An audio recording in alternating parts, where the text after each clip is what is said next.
Ikigai, The Japanese Secret to a Long and Happy Life. Written by Héctor García and Francesc Miralles. Translated by Heather Cleary. Read by Walter Dixon.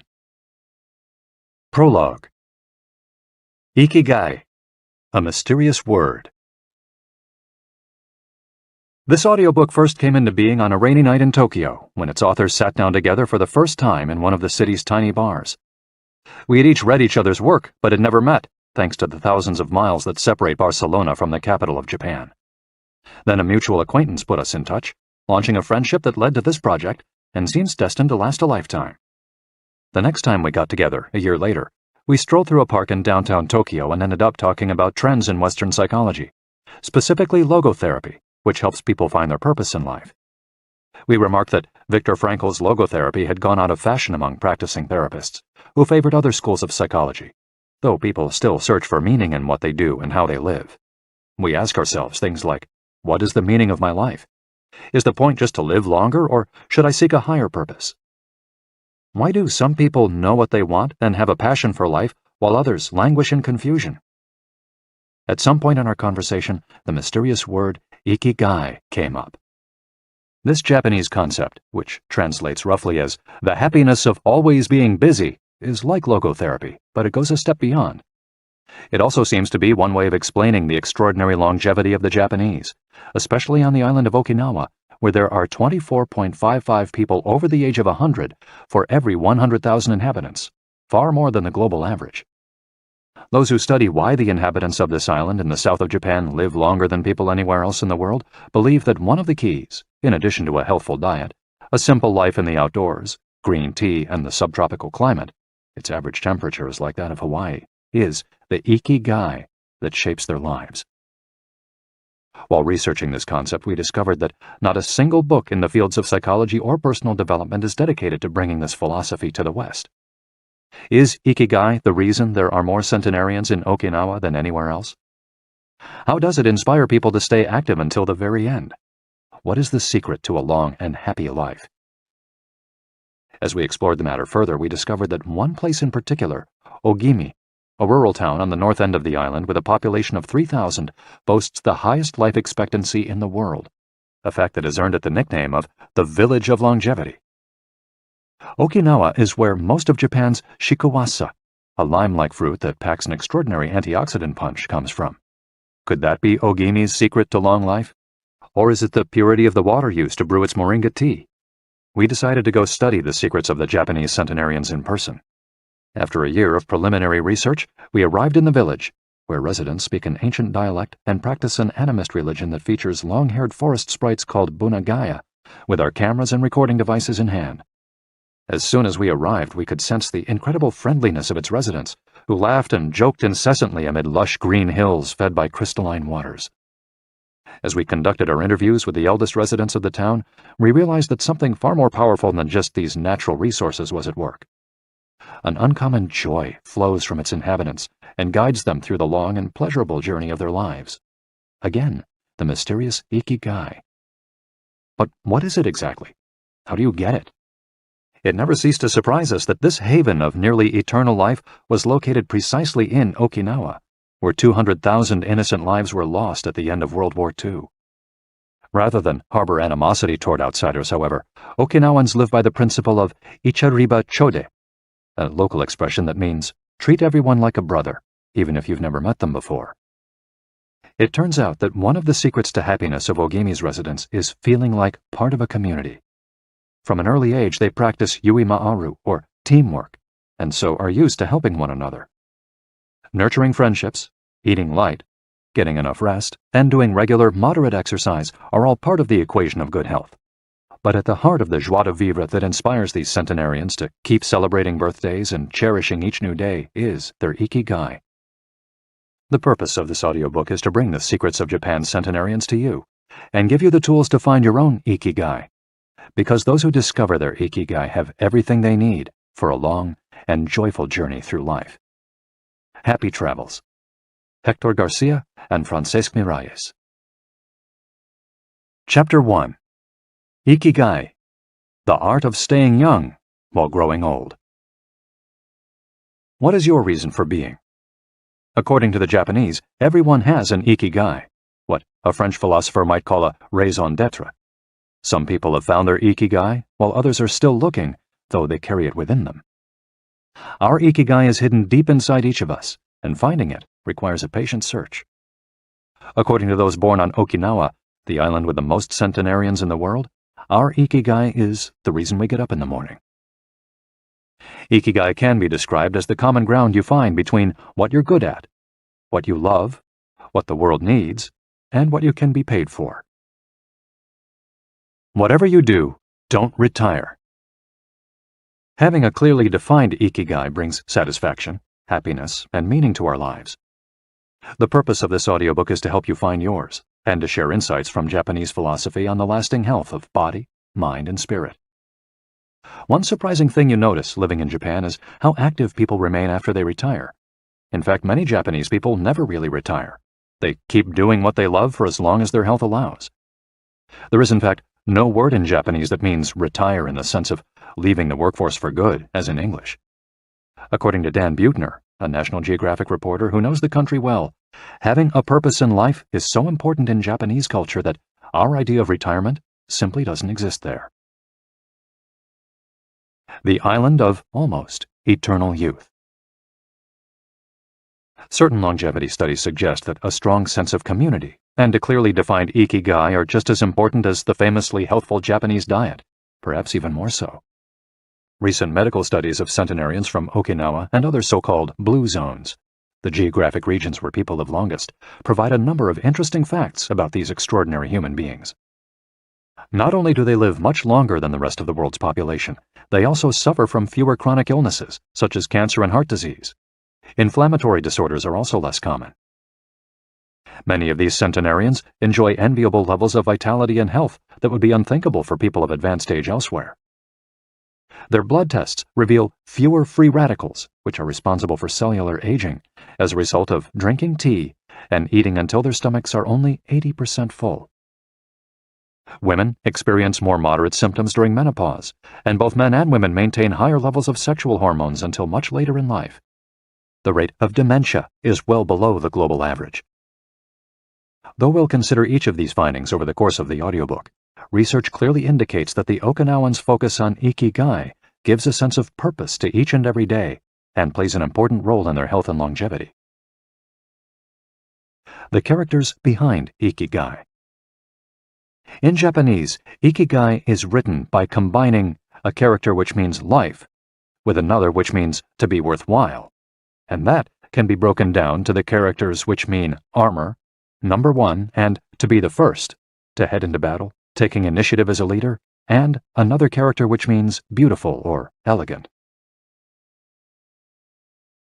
The 5 blue zones. Okinawa holds first place among the world's blue zones. In Okinawa, women in particular live longer and have fewer diseases than anywhere else in the world. The 5 regions identified and analyzed by Dan Buettner in his book, The Blue Zones, are 1. Okinawa, Japan, especially the northern part of the island. The locals eat a diet rich in vegetables and tofu, typically served on small plates. In addition to their philosophy of Ikigai, the moai, or close-knit group of friends, plays an important role in their longevity. 2. Sardinia, Italy, specifically the provinces of Nuoro and Ogliastra. Locals on this island consume plenty of vegetables and 1 or 2 glasses of wine per day. As in Okinawa, the cohesive nature of this community is another factor directly related to longevity. 3. Loma Linda, California. Researchers studied a group of Seventh-day Adventists who are among the longest-living people in the United States. 4. The Nicoya Peninsula, Costa Rica. Locals remain remarkably active after 90.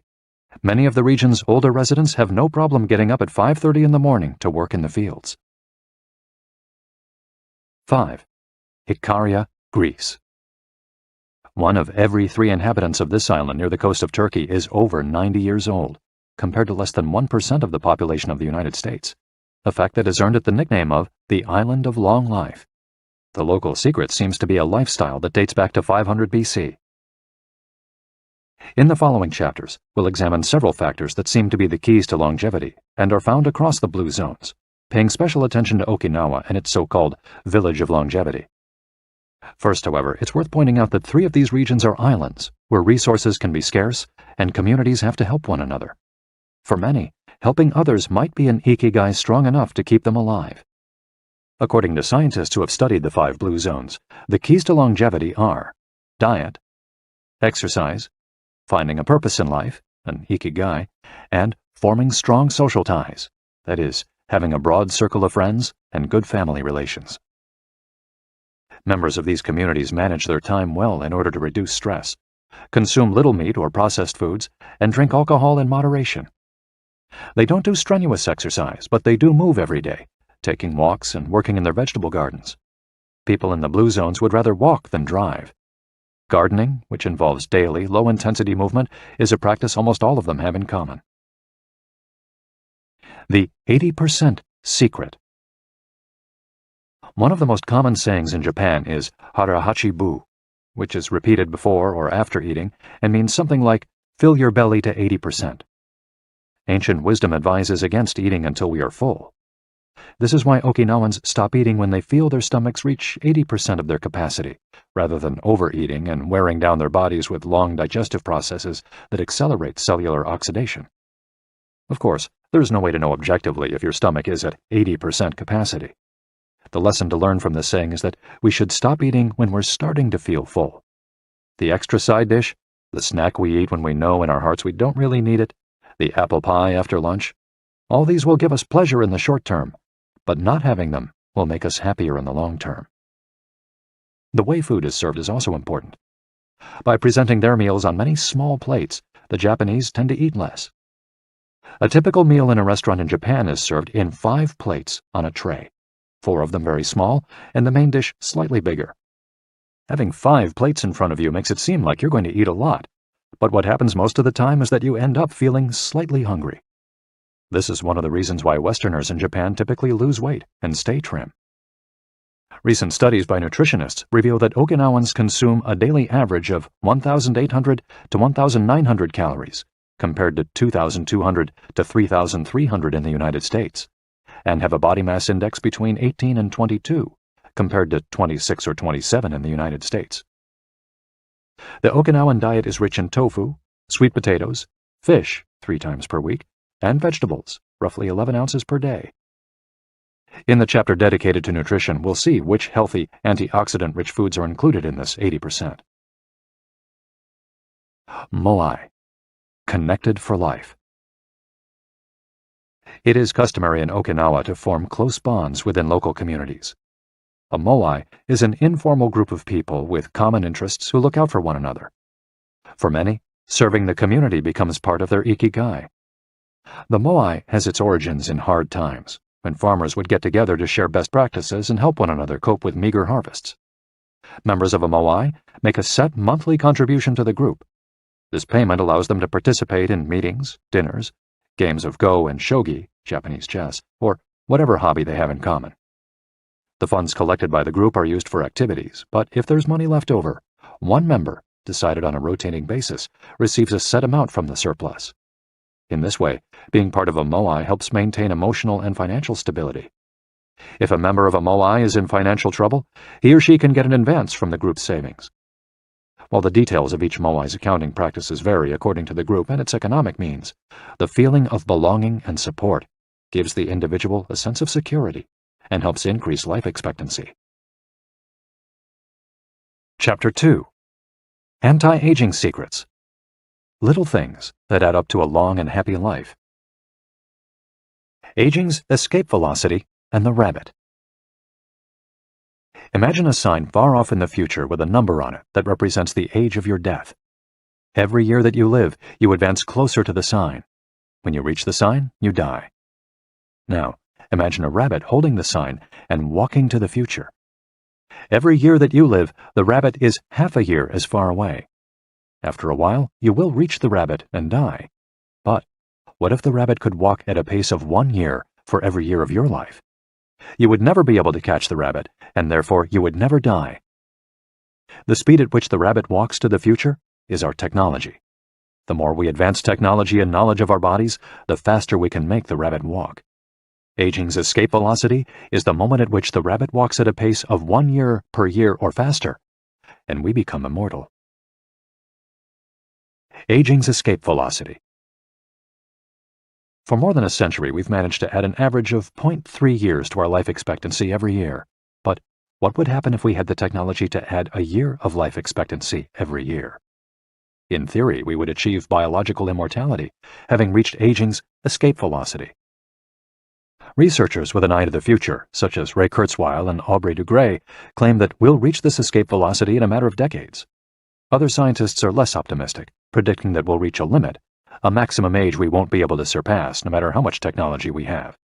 For example, some biologists assert that our cells stop regenerating after about 120 years.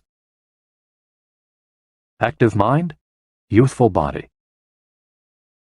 There is much wisdom in the classic saying, mens sana in corpore sano, a sound mind in a sound body. It reminds us that both mind and body are important, and that the health of one is connected to that of the other. It's been shown that maintaining an active, adaptable mind is one of the key factors in staying young.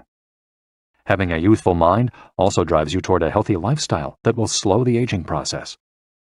Just as a lack of physical exercise has negative effects on our bodies and mood, a lack of mental exercise is bad for us because it causes our neurons and neural connections to deteriorate, and as a result, reduces our ability to react to our surroundings. This is why it's so important to give your brain a workout. One pioneer in advocating for mental exercise is the Israeli neuroscientist Shlomo Brezhnitz, who argues that the brain needs a lot of stimulation in order to stay in shape.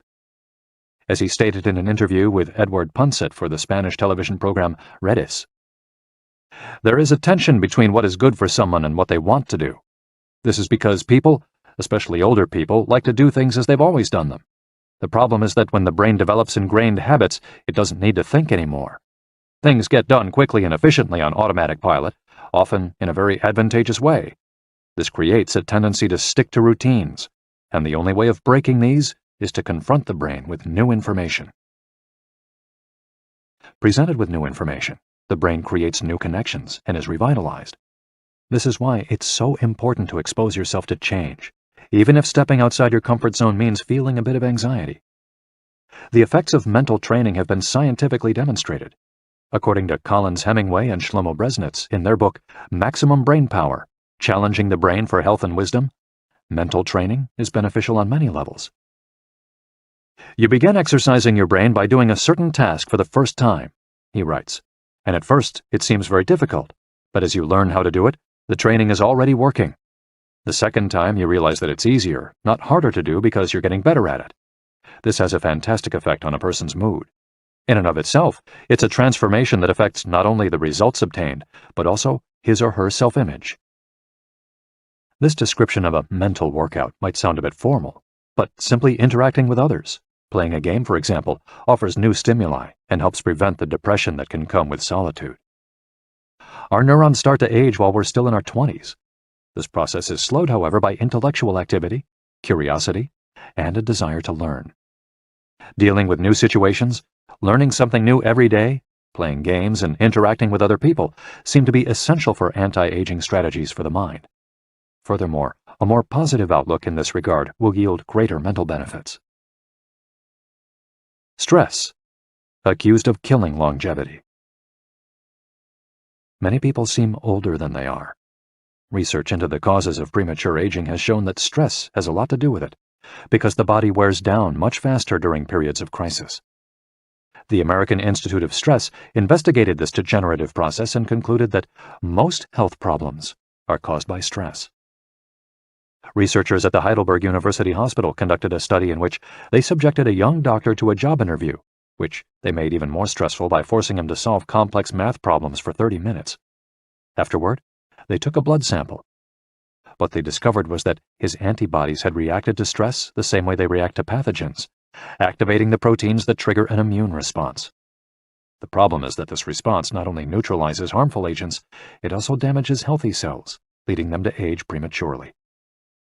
The University of California conducted a similar study, taking data and samples from 39 women who had high levels of stress due to the illness of one of their children, and comparing them to samples from women with healthy children and low levels of stress. They found that stress promotes cellular aging by weakening cell structures known as telomeres, which affect cellular regeneration and how our cells age. As the study revealed, the greater the stress, the greater the degenerative effects on cells. How does stress work? These days, people live at a frantic pace and in a nearly constant state of competition. At this fever pitch, stress is a natural response to the information being received by the body as potentially dangerous or problematic. Theoretically, this is a useful reaction, as it helps us survive in hostile surroundings. Over the course of our evolution, we have used this response to deal with difficult situations and to flee from predators. The alarm that goes off in our head makes our neurons activate the pituitary gland, which produces hormones that release corticotropin, which in turn circulates through the body via the sympathetic nervous system. The adrenal gland is then triggered to release adrenaline and cortisol. Adrenaline raises our respiratory rate and pulse and prepares our muscles for action, getting the body ready to react to perceived danger, while cortisol increases the release of dopamine and blood glucose, which is what gets us charged up and allows us to face challenges. These processes are, in moderation, beneficial. They help us overcome challenges in our daily lives. Nonetheless, the stress to which human beings are subjected today is clearly harmful. Compare the lives of cave dwellers with modern humans. Cave dwellers were relaxed most of the time. Modern humans work most of the time and are alert to any and all threats. Cave dwellers felt stress only in very specific situations. Modern humans are online or waiting for notifications from their cell phones 24 hours a day. To cave dwellers, the threats were real. A predator could end their lives at any moment.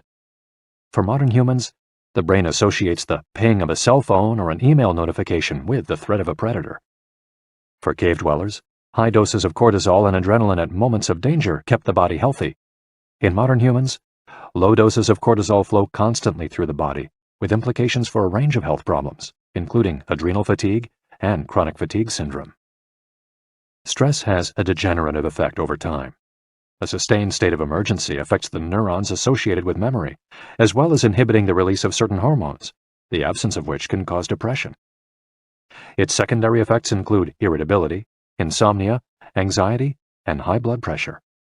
As such, though challenges are good for keeping mind and body active, we should adjust our high-stress lifestyles in order to avoid the premature aging of our bodies. Be mindful about reducing stress. Whether or not the threats we perceive are real, stress is an easily identifiable condition that not only causes anxiety, but is also highly psychosomatic, affecting everything from our digestive system to our skin. This is why prevention is so important in avoiding the toll that stress takes on us, and why many experts recommend practicing mindfulness.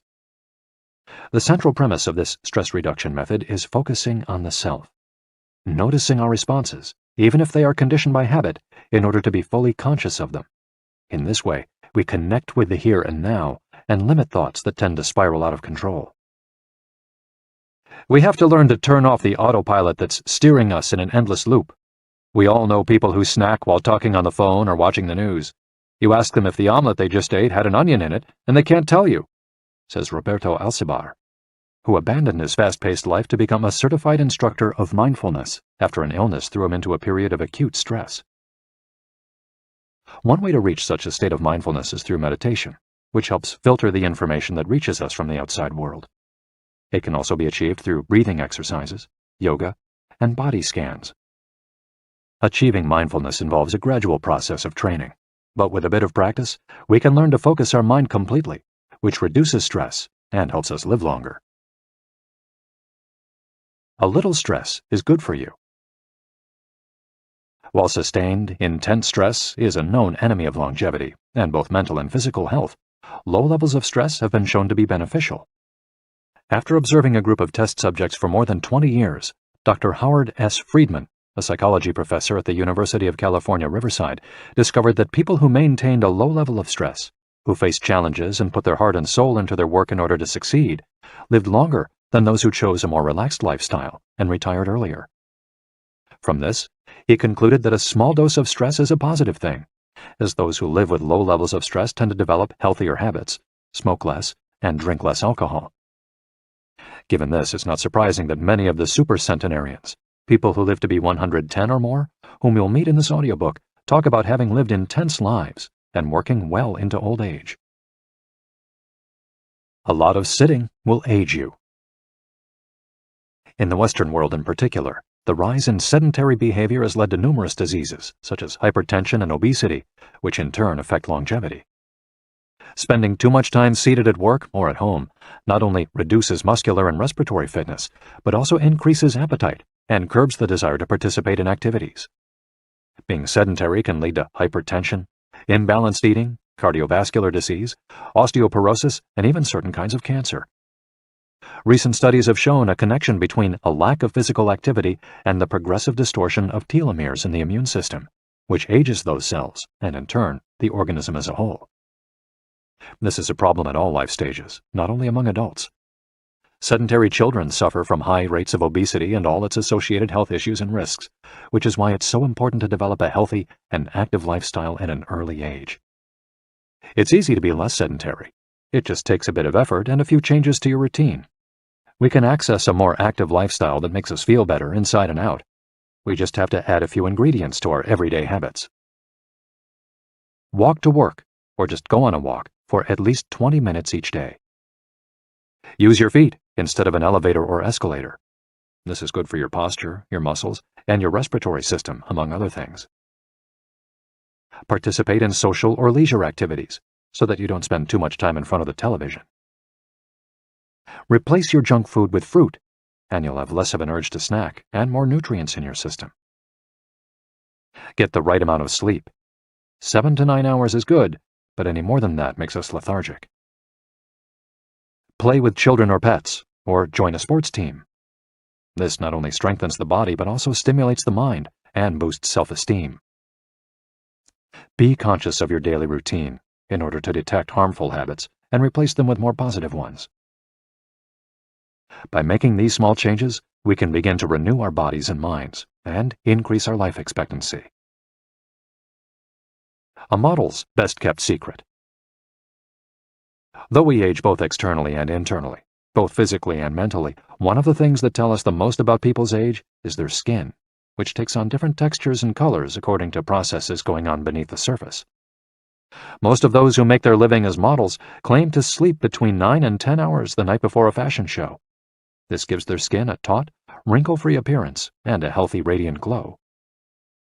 Science has shown that sleep is a key anti-aging tool because when we sleep, we generate melatonin, a hormone that occurs naturally in our bodies. The pineal gland produces it from the neurotransmitter serotonin, according to our diurnal and nocturnal rhythms, and it plays a role in our sleep and waking cycles. A powerful antioxidant, melatonin, helps us live longer and also offers the following benefits. It strengthens the immune system. It contains an element that protects against cancer. It promotes the natural production of insulin. It slows the onset of Alzheimer's disease. It helps prevent osteoporosis and fight heart disease. For all these reasons, melatonin is a great ally in preserving youth. It should be noted, however, that melatonin production decreases after age 30. We can compensate for this by eating a balanced diet and getting more calcium, soaking up a moderate amount of sun each day, getting enough sleep, avoiding stress, alcohol, tobacco, and caffeine, all of which make it harder to get a good night's rest, depriving us of the melatonin we need. Experts are trying to determine whether artificially stimulating production of melatonin might help slow the aging process, which would confirm the theory that we already carry the secret to longevity within us. Anti-aging attitudes. The mind has tremendous power over the body and how quickly it ages. Most doctors agree that the secret to keeping the body young is keeping the mind active, a key element of Ikigai, and not caving in when we face difficulties throughout our lives. One study, conducted at Yeshiva University, found that the people who live the longest have 2 dispositional traits in common: a positive attitude and a high degree of emotional awareness. In other words, those who face challenges with a positive outlook and are able to manage their emotions are already well on their way toward longevity. A stoic attitude, serenity in the face of a setback, can also help keep you young, as it lowers anxiety and stress levels and stabilizes behavior. This can be seen in the greater life expectancies of certain cultures with unhurried, deliberate lifestyles. Many centenarians and supercentenarians have similar profiles. They've had full lives that were difficult at times, but they knew how to approach these challenges with a positive attitude and not be overwhelmed by the obstacles they faced. Alexander Imich, who in 2014 became the world's oldest living man at age 111, knew he had good genes, but understood that other factors contributed too. "The life you live is equally or more important for longevity," he said in an interview with Reuters after being added to Guinness World Records in 2014. An Ode to Longevity. During our stay in Ogimi, the village that holds the Guinness record for longevity, a woman who was about to turn 100 years old sang the following song for us in a mixture of Japanese and the local dialect. "To keep healthy and have a long life, eat just a little of everything with relish. Go to bed early, get up early, and then go out for a walk. We live each day with serenity, and we enjoy the journey. To keep healthy and have a long life, we get on well with all our friends. Spring, summer, fall, winter, we happily enjoy all the seasons. The secret is not to get distracted by how old the fingers are, from the fingers to the head and back once again. If you keep moving with your fingers working, 100 years will come to you." Chapter 3. From Logotherapy to Ikigai. How to live longer and better by finding your purpose. What is logotherapy? A colleague once asked Viktor Frankl to define his school of psychology in a single phrase, to which Frankl replied, "Well, in logotherapy, the patient sits up straight and has to listen to things that are, on occasion, hard to hear." The colleague had just described psychoanalysis to him in the following terms. "In psychoanalysis, the patient lies down on a couch and tells you things that are, on occasion, hard to say." Frankl explains that one of the first questions he would ask his patients was, "Why do you not commit suicide?" Usually the patient found good reasons not to and was able to carry on. What then does logotherapy do? The answer is pretty clear. It helps you find reasons to live. Logotherapy pushes patients to consciously discover their life's purpose in order to confront their neuroses. Their quest to fulfill their destiny then motivates them to press forward, breaking the mental chains of the past and overcoming whatever obstacles they encounter along the way. Something to live for. A study conducted by Frankl in his Vienna clinic found that among both patients and personnel, around 80% believed that human beings needed a reason for living, and around 60% felt they had someone or something in their lives worth dying for. The search for meaning. The search for purpose became a personal, driving force that allowed Frankl to achieve his goals. The process of logotherapy can be summarized in these 5 steps. 1. A person feels empty, frustrated, or anxious. 2. The therapist shows him that what he is feeling is the desire to have a meaningful life. 3. The patient discovers his life's purpose at that particular point in time. 4. Of his own free will, the patient decides to accept or reject that destiny. 5. This newfound passion for life helps him overcome obstacles and sorrows. Frankl himself would live and die for his principles and ideals.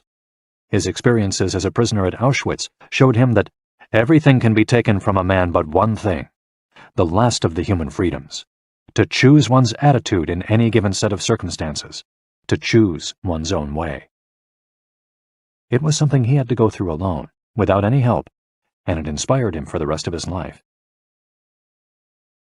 10 differences between psychoanalysis and logotherapy. Psychoanalysis: the patient reclines on a couch like a patient. Logotherapy: the patient sits facing the therapist, who guides him or her without passing judgment. Psychoanalysis is retrospective, it looks to the past. Logotherapy looks toward the future. Psychoanalysis is introspective, it analyzes neuroses. Logotherapy does not delve into the patient's neuroses. In psychoanalysis, the drive is toward pleasure. In logotherapy, the drive is toward purpose and meaning. Psychoanalysis centers on psychology. Logotherapy includes a spiritual dimension. Psychoanalysis works on psychogenic neuroses.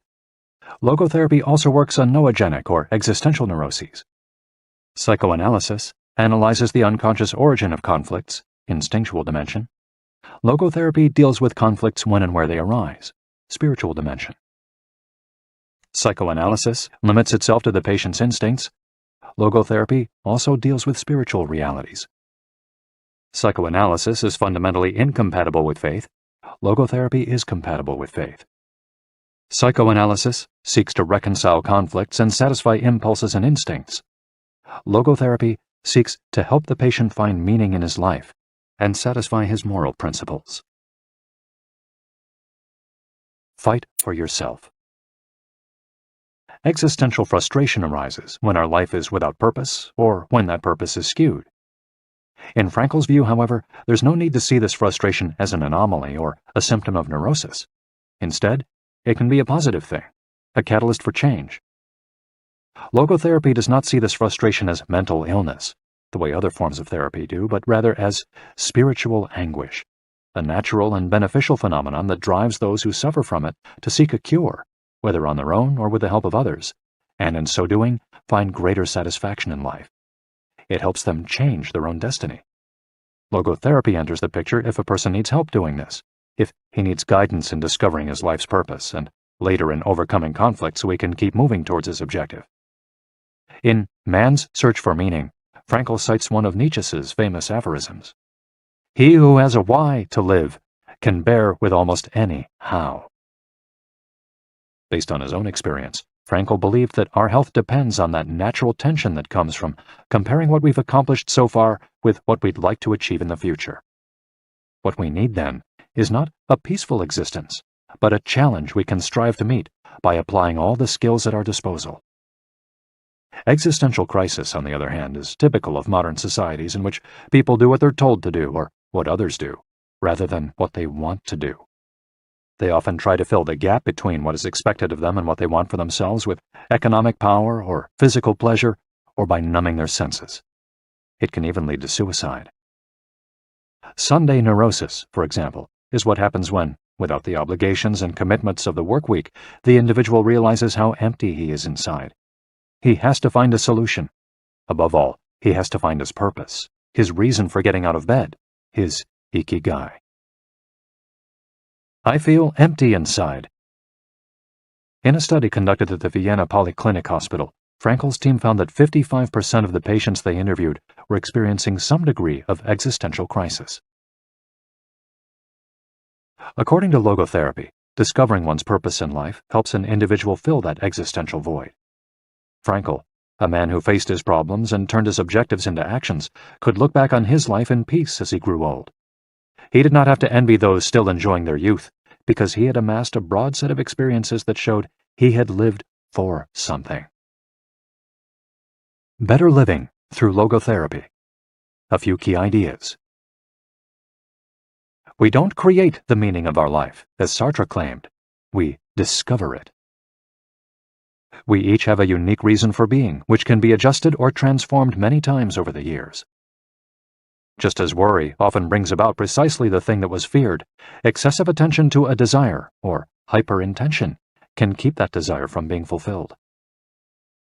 Humor can help break negative cycles and reduce anxiety. We all have the capacity to do noble or terrible things.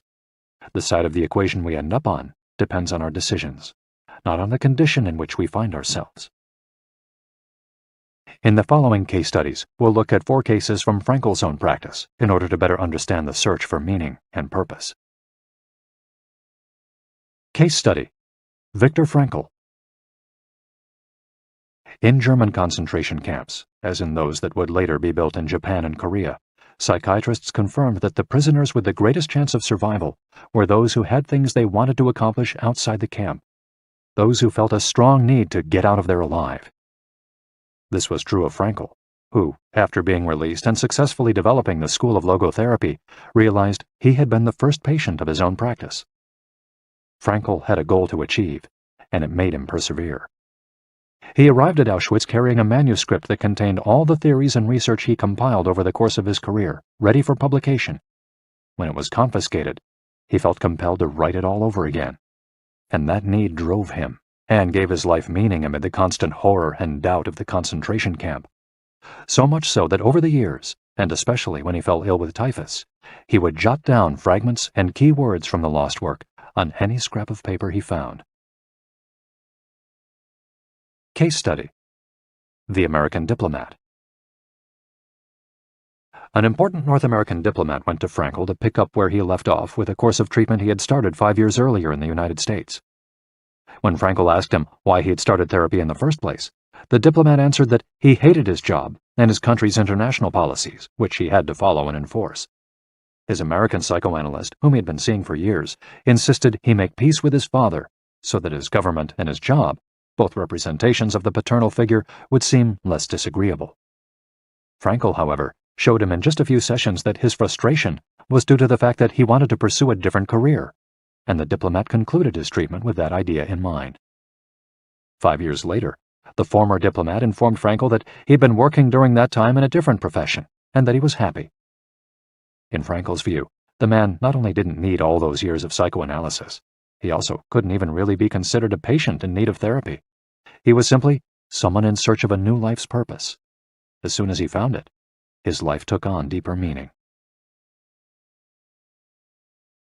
Case study: The Suicidal Mother. The mother of a boy who had died at age 11 was admitted to Frankl's clinic after she tried to kill herself and her other son. It was this other son, paralyzed since birth, who kept her from carrying out her plan. He did believe his life had a purpose, and if his mother killed them both, it would keep him from achieving his goals. The woman shared her story in a group session. To help her, Frankl asked another woman to imagine a hypothetical situation in which she lay on her deathbed, old and wealthy, but childless. The woman insisted that, in that case, she would have felt her life had been a failure. When the suicidal mother was asked to perform the same exercise, imagining herself on her deathbed, she looked back and realized that she had done everything in her power for her children, for both of them. She had given her paralyzed son a good life, and he had turned into a kind, reasonably happy person. To this she added, crying, "As for myself, I can look back peacefully on my life, for I can say my life was full of meaning, and I have tried hard to live it fully. I have done my best. I have done my best for my son. My life was no failure." In this way, by imagining herself on her deathbed and looking back, the suicidal mother found the meaning that, though she was not aware of it, her life already had. Case study: The Grief-Stricken Doctor. An elderly doctor, unable to overcome the deep depression into which he'd fallen after the death of his wife 2 years earlier, went to Frankl for help. Instead of giving him advice or analyzing his condition, Frankl asked him what would have happened if he had been the one who died first. The doctor, horrified, answered that it would have been terrible for his poor wife, that she would have suffered tremendously. To which Frankl responded, "You see, doctor, you've spared her all that suffering, but the price you have to pay for this is to survive and mourn her." The doctor didn't say another word. He left Frankl's office in peace after taking the therapist's hand in his own. He was able to tolerate the pain in place of his beloved wife. His life had been given a purpose. Morita therapy. In the same decade that logotherapy came into being, a few years earlier in fact, Shoma Morita created his own purpose-centered therapy in Japan. It proved to be effective in the treatment of neurosis, obsessive-compulsive disorder, and post-traumatic stress. In addition to being a psychotherapist, Shoma Morita was a Zen Buddhist, and his therapy left a lasting spiritual mark on Japan. Many Western forms of therapy focus on controlling or modifying the patient's emotions. In the West, we tend to believe that what we think influences how we feel, which in turn influences how we act. In contrast, Morita therapy focuses on teaching patients to accept their emotions without trying to control them, since their feelings will change as a result of their actions. In addition to accepting the patient's emotions, Morita therapy seeks to create new emotions on the basis of actions. According to Morita, these emotions are learned through experience and repetition. Morita therapy is not meant to eliminate symptoms. Instead, it teaches us to accept our desires, anxieties, fears, and worries, and let them go. As Morita writes in his book, Morita Therapy and the True Nature of Anxiety-Based Disorders, in feelings, it is best to be wealthy and generous. Morita explained the idea of letting go of negative feelings with the following fable. A donkey that is tied to a post by a rope will keep walking around the post in an attempt to free itself, only to become more immobilized and attached to the post. The same thing applies to people with obsessive thinking, who become more trapped in their own suffering when they try to escape from their fears and discomfort. The basic principles of Morita Therapy. 1. Accept your feelings. If we have obsessive thoughts, we should not try to control them or get rid of them. If we do, they become more intense. Regarding human emotions, the Zen master would say, if we try to get rid of one wave with another, we end up with an infinite sea. We don't create our feelings. They simply come to us, and we have to accept them. The trick is welcoming them. Morita likened emotions to the weather. We can't predict or control them. We can only observe them. To this point, he often quoted the Vietnamese monk Thich Nhat Hanh, who would say, "Hello, solitude. How are you today? Come, sit with me, and I will care for you." 2. Do what you should be doing. We shouldn't focus on eliminating symptoms, because recovery will come on its own. We should focus instead on the present moment, and if we're suffering, on accepting that suffering. Above all, we should avoid intellectualizing the situation. The therapist's mission is to develop the patient's character so he or she can face any situation, and character is grounded in the things we do. Morita Therapy does not offer its patients explanations, but rather allows them to learn from their actions and activities. It doesn't tell you how to meditate or how to keep a diary the way Western therapies do. It's up to the patient to make discoveries through experience. 3. Discover your life's purpose. We can't control our emotions, but we can take charge of our actions every day. This is why we should have a clear sense of our purpose and always keep Morita's mantra in mind. What do we need to be doing right now? What action should we be taking? The key to achieving this is having dared to look inside yourself to find your Ikigai. The 4 phases of Morita Therapy. Morita's original treatment, which lasts 15 to 21 days, consists of the following stages. 1. Isolation and rest, 5 to 7 days. During the first week of treatment, the patient rests in a room without any external stimuli. No television, books, family, friends, or speaking.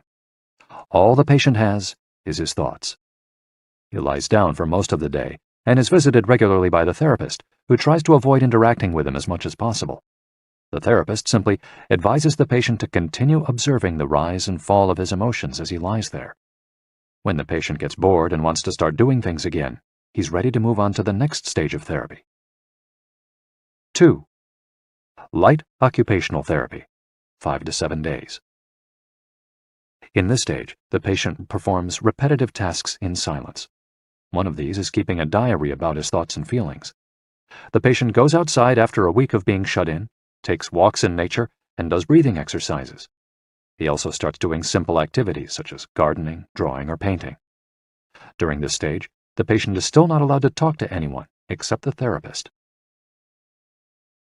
3. Occupational therapy, 5 to 7 days. In this stage, the patient performs tasks that require physical movement. Dr. Morita liked to take his patients to the mountains to chop wood. In addition to physical tasks, the patient is also immersed in other activities such as writing, painting, or making ceramics. The patient can speak with others at this stage, but only about the tasks at hand. 4. The return to social life and the real world. The patient leaves the hospital and is reintroduced to social life, but maintains the practices of meditation and occupational therapy developed during treatment. The idea is to re-enter society as a new person, with a sense of purpose, and without being controlled by social or emotional pressures. Nikon meditation. Morita was a great Zen master of Nikon introspective meditation. Much of his therapy draws on his knowledge and mastery of this school, which centers on 3 questions the individual must ask him or herself. 1. What have I received from person X? 2. What have I given to person X? 3. What problems have I caused person X? Through these reflections, we stop identifying others as the cause of our problems and deepen our own sense of responsibility. As Morita said, if you are angry and want to fight, think about it for 3 days before coming to blows. After 3 days, the intense desire to fight will pass on its own. And now, Ikigai.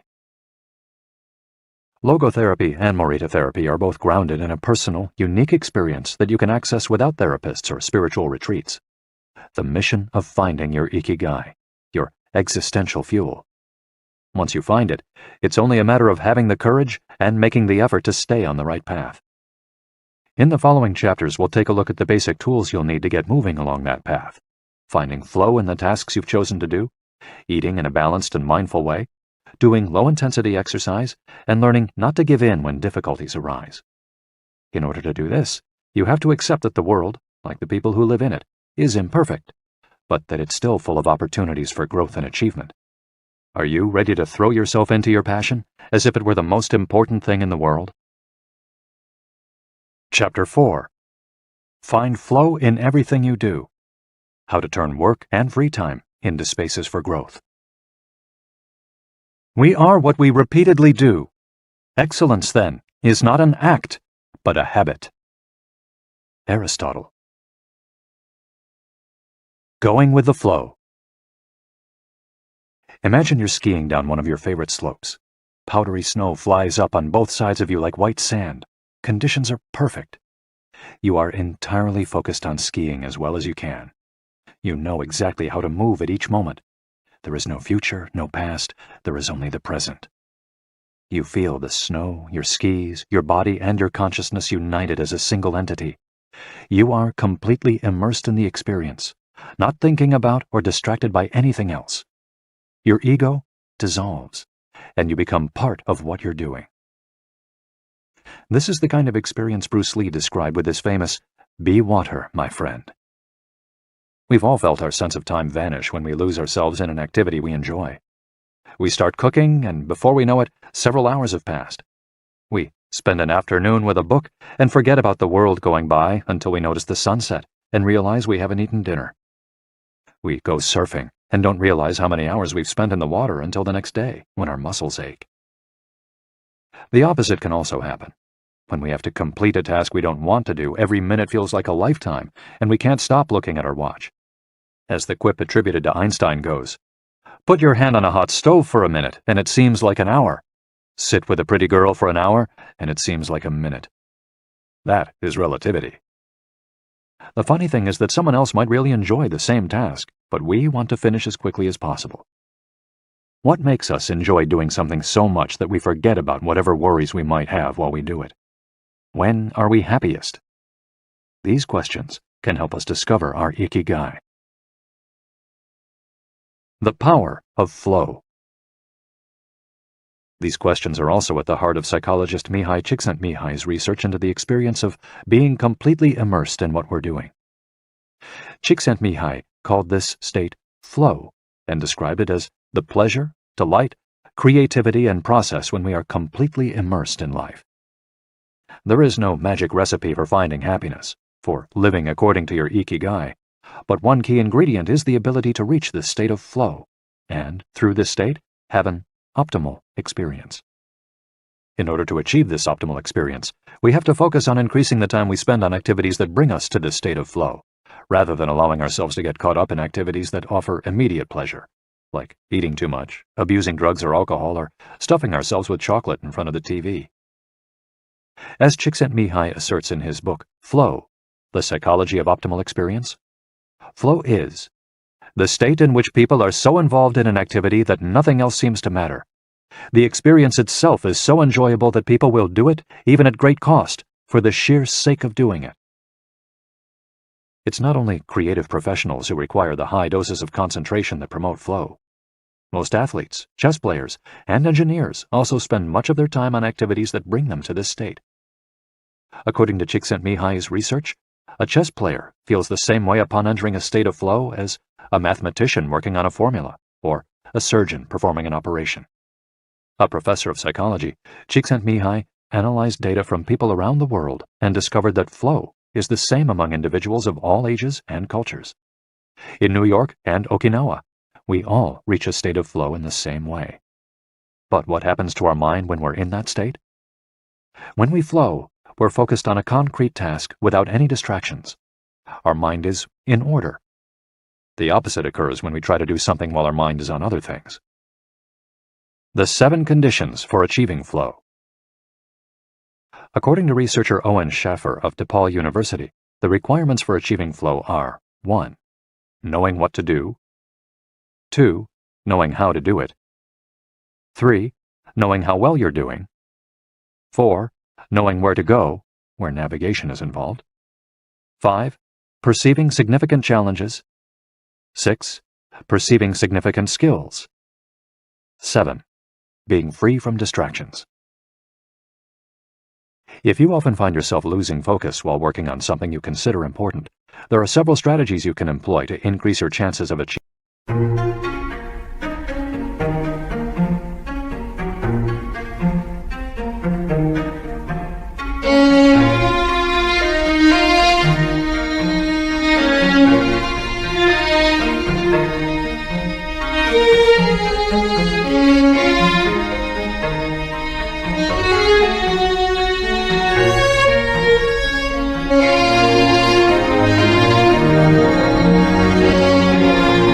Flow. Strategy number 1. Choose a difficult task, but not too difficult. Schaffer's model encourages us to take on tasks that we have a chance of completing, but that are slightly outside our comfort zone. Every task, sport, or job has a set of rules, and we need a set of skills to follow them. If the rules for completing a task or achieving a purpose are too basic relative to our skill set, we'll likely get bored. Activities that are too easy lead to apathy. If, on the other hand, we assign ourselves to a task that is too difficult, we won't have the skills to complete it and will almost certainly give up and feel frustrated to boot. The ideal is to find a middle path, something aligned with our abilities but just a bit of a stretch, so we experience it as a challenge. That's what Ernest Hemingway meant when he said, "Sometimes I write better than I can." We want to see challenges through to the end because we enjoy the feeling of pushing ourselves. Bertrand Russell expressed a similar idea when he said, "To be able to concentrate for a considerable amount of time is essential to difficult achievement." If you're a graphic designer, learn a new software program for your next project. If you're a programmer, use a new programming language. If you're a dancer, try to incorporate into your next routine a movement that has seemed impossible for years. Add a little something extra, something that takes you out of your comfort zone. Even doing something as simple as reading means following certain rules, having certain abilities and knowledge. If we set out to read a book on quantum mechanics for specialists in physics without being specialists in physics ourselves, we'll probably give up after a few minutes. On the other end of the spectrum, if we already know everything a book has to tell us, we'll get bored right away. However, if the book is appropriate to our knowledge and abilities and builds on what we already know, we'll immerse ourselves in our reading, and time will flow. This pleasure and satisfaction are evidence that we are in tune with our Ikigai. In summary, easy tasks lead to boredom, challenging tasks lead to flow, tasks beyond our abilities lead to anxiety. Strategy 2. Have a clear, concrete objective. Video games, played in moderation, board games, and sports are great ways to achieve flow because the objective tends to be very clear. Beat your rival or your own record while following a set of explicitly defined rules. Unfortunately, the objective isn't quite as clear in most situations. According to a study by Boston Consulting Group, when asked about their bosses, the #1 complaint of employees at multinational corporations is that they don't communicate the team's mission clearly, and that as a result, the employees don't know what their objectives are. What often happens, especially in big companies, is that the executives get lost in the details of obsessive planning, creating strategies to hide the fact that they don't have a clear objective. It's like heading out to sea with a map, but no destination. It's much more important to have a compass pointing to a concrete objective than to have a map.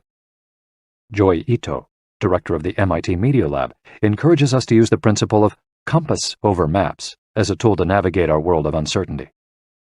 In the book Whiplash, How to Survive Our Faster Future, he and Jeff Howe write, "In an increasingly unpredictable world moving ever more quickly, a detailed map may lead you deep into the woods at an unnecessarily high cost.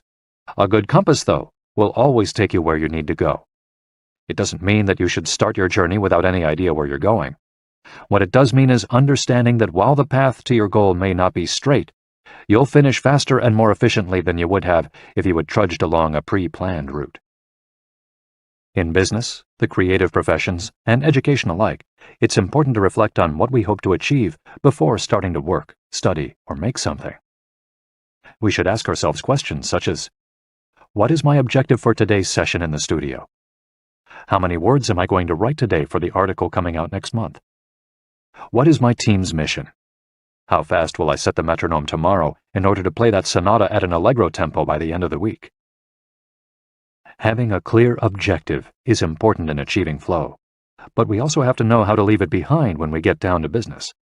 Once the journey has begun, we should keep this objective in mind without obsessing over it. When Olympic athletes compete for a gold medal, they can't stop to think how pretty the medal is. They have to be present in the moment. They have to flow.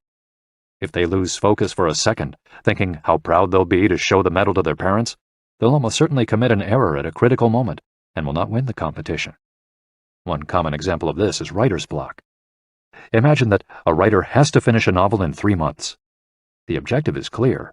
The problem is that the writer can't stop obsessing over it. Every day she wakes up thinking, I have to write that novel. And every day she sets about reading the newspaper and cleaning the house. Every evening she feels frustrated and promises she'll get to work the next day. Days, weeks, and months pass, and the writer still hasn't gotten anything down on the page, when all it would have taken was to sit down and get that first word out, then the second, to flow with the project, expressing her Ikigai. As soon as you take these first small steps, your anxiety will disappear and you'll achieve a pleasant flow in the activity you're doing. Getting back to Albert Einstein, a happy man is too satisfied with the present to dwell on the future. To summarize, a vague objective leads to confusion, time and energy wasted on meaningless tasks, and mental block. A clearly defined objective and a focus on process leads to flow. And obsessive desire to achieve a goal while ignoring process leads to a fixation on the objective rather than on getting down to business, and mental block. Strategy 3. Concentrate on a single task. This is perhaps one of the greatest obstacles we face today, with so much technology and so many distractions. We're listening to a video on YouTube while writing an email when suddenly a chat prompt pops up and we answer it. Then our smartphone vibrates in our pocket. Just as soon as we respond to that message, we're back at our computer logging onto Facebook. Pretty soon, 30 minutes have passed, and we've forgotten what the email we were writing was supposed to be about. This also happens sometimes when we put on a movie with dinner and don't realize how delicious the salmon was until we're taking the last bite. We often think that combining tasks will save us time, but scientific evidence shows that it has the opposite effect. Even those who claim to be good at multitasking are not very productive. In fact, they are some of the least productive people. Our brains can take in millions of bits of information, but we can only actually process a few dozen per second. When we say we're multitasking, what we're really doing is switching back and forth between tasks very quickly. Unfortunately, we're not computers adept at parallel processing. We end up spending all our energy alternating between tasks instead of focusing on doing one of them well.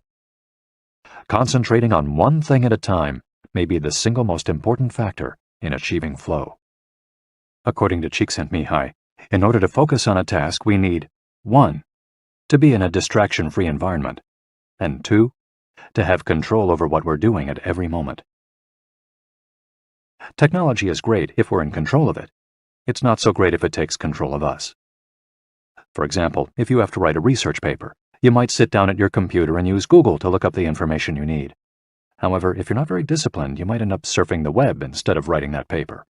In that case, Google and the internet will have taken over, pulling you out of your state of flow. It has been scientifically shown that if we continually ask our brains to switch back and forth between tasks, we waste time, make more mistakes, and remember less of what we've done. Several studies conducted at Stanford University by Clifford Ivar Nass describe our generation as suffering from an epidemic of multitasking. One such study analyzed the behavior of hundreds of students, dividing them into groups based on the number of things they tended to do at once. The students who were the most addicted to multitasking typically alternated among more than 4 tasks. For example, taking notes while reading a textbook, listening to a podcast, answering messages on their smartphone, and sometimes checking their Twitter timeline. Each group of students was shown a screen with several red and several blue arrows. The objective of the exercise was to count the red arrows. At first, all the students answered correctly right away, without much trouble. As the number of blue arrows increased, the number of red arrows stayed the same, only their position changed, however. The students accustomed to multitasking had serious trouble counting the red arrows in the time allotted, or as quickly as the students who did not habitually multitask, for one very simple reason. They got distracted by the blue arrows. Their brains were trained to pay attention to every stimulus, regardless of its importance, while the brains of other students were trained to focus on a single task, in this case, counting the red arrows and ignoring the blue ones. Other studies indicate that working on several things at once lowers our productivity by at least 60% and our IQ by more than 10 points. One study funded by the Swedish Council for Working Life and Social Research found that a sample group of more than 4,000 young adults between the ages of 20 and 24 who were addicted to their smartphones got less sleep, felt less connected to their community at school, and were more likely to show signs of depression. In summary, concentrating on a single task makes achieving flow more likely, increases productivity, increases our power of retention, makes us less likely to make mistakes, helps us feel calm and in control of the task at hand, causes us to become more considerate as we pay full attention to those around us, and increases creativity. Multitasking makes achieving flow impossible, decreases productivity by 60%, though it doesn't seem to, makes it harder to remember things, makes us more likely to make mistakes, makes us feel stressed by the sensation that we're losing control, that our tasks are controlling us, causes us to hurt those around us through our addiction to stimuli, always checking our phones, always on social media, and reduces creativity. What can we do to avoid falling victim to this flow-impeding epidemic? How can we train our brains to focus on a single task? Here are a few ideas for creating a space and time free of distractions to increase our chances of reaching a state of flow, and thereby getting in touch with our Ikigai. Don't look at any kind of screen for the first hour you're awake, and the last hour before you go to sleep. Turn off your phone before you achieve flow. There is nothing more important than the task you've chosen to do during this time. If this seems too extreme, enable the Do Not Disturb function, so only the people closest to you contact you in case of emergency. Designate one day of the week, perhaps a Saturday or Sunday, a day of technical fasting, making exceptions for e-readers without Wi-Fi or MP3 players. Go to a cafe that doesn't have Wi-Fi. Read and respond to email only once or twice per day. Define those times clearly and stick to them. Try the Pomodoro technique. Get yourself a kitchen timer. Some are made to look like a pomodoro or a tomato, and commit to working on a single task as long as it's running.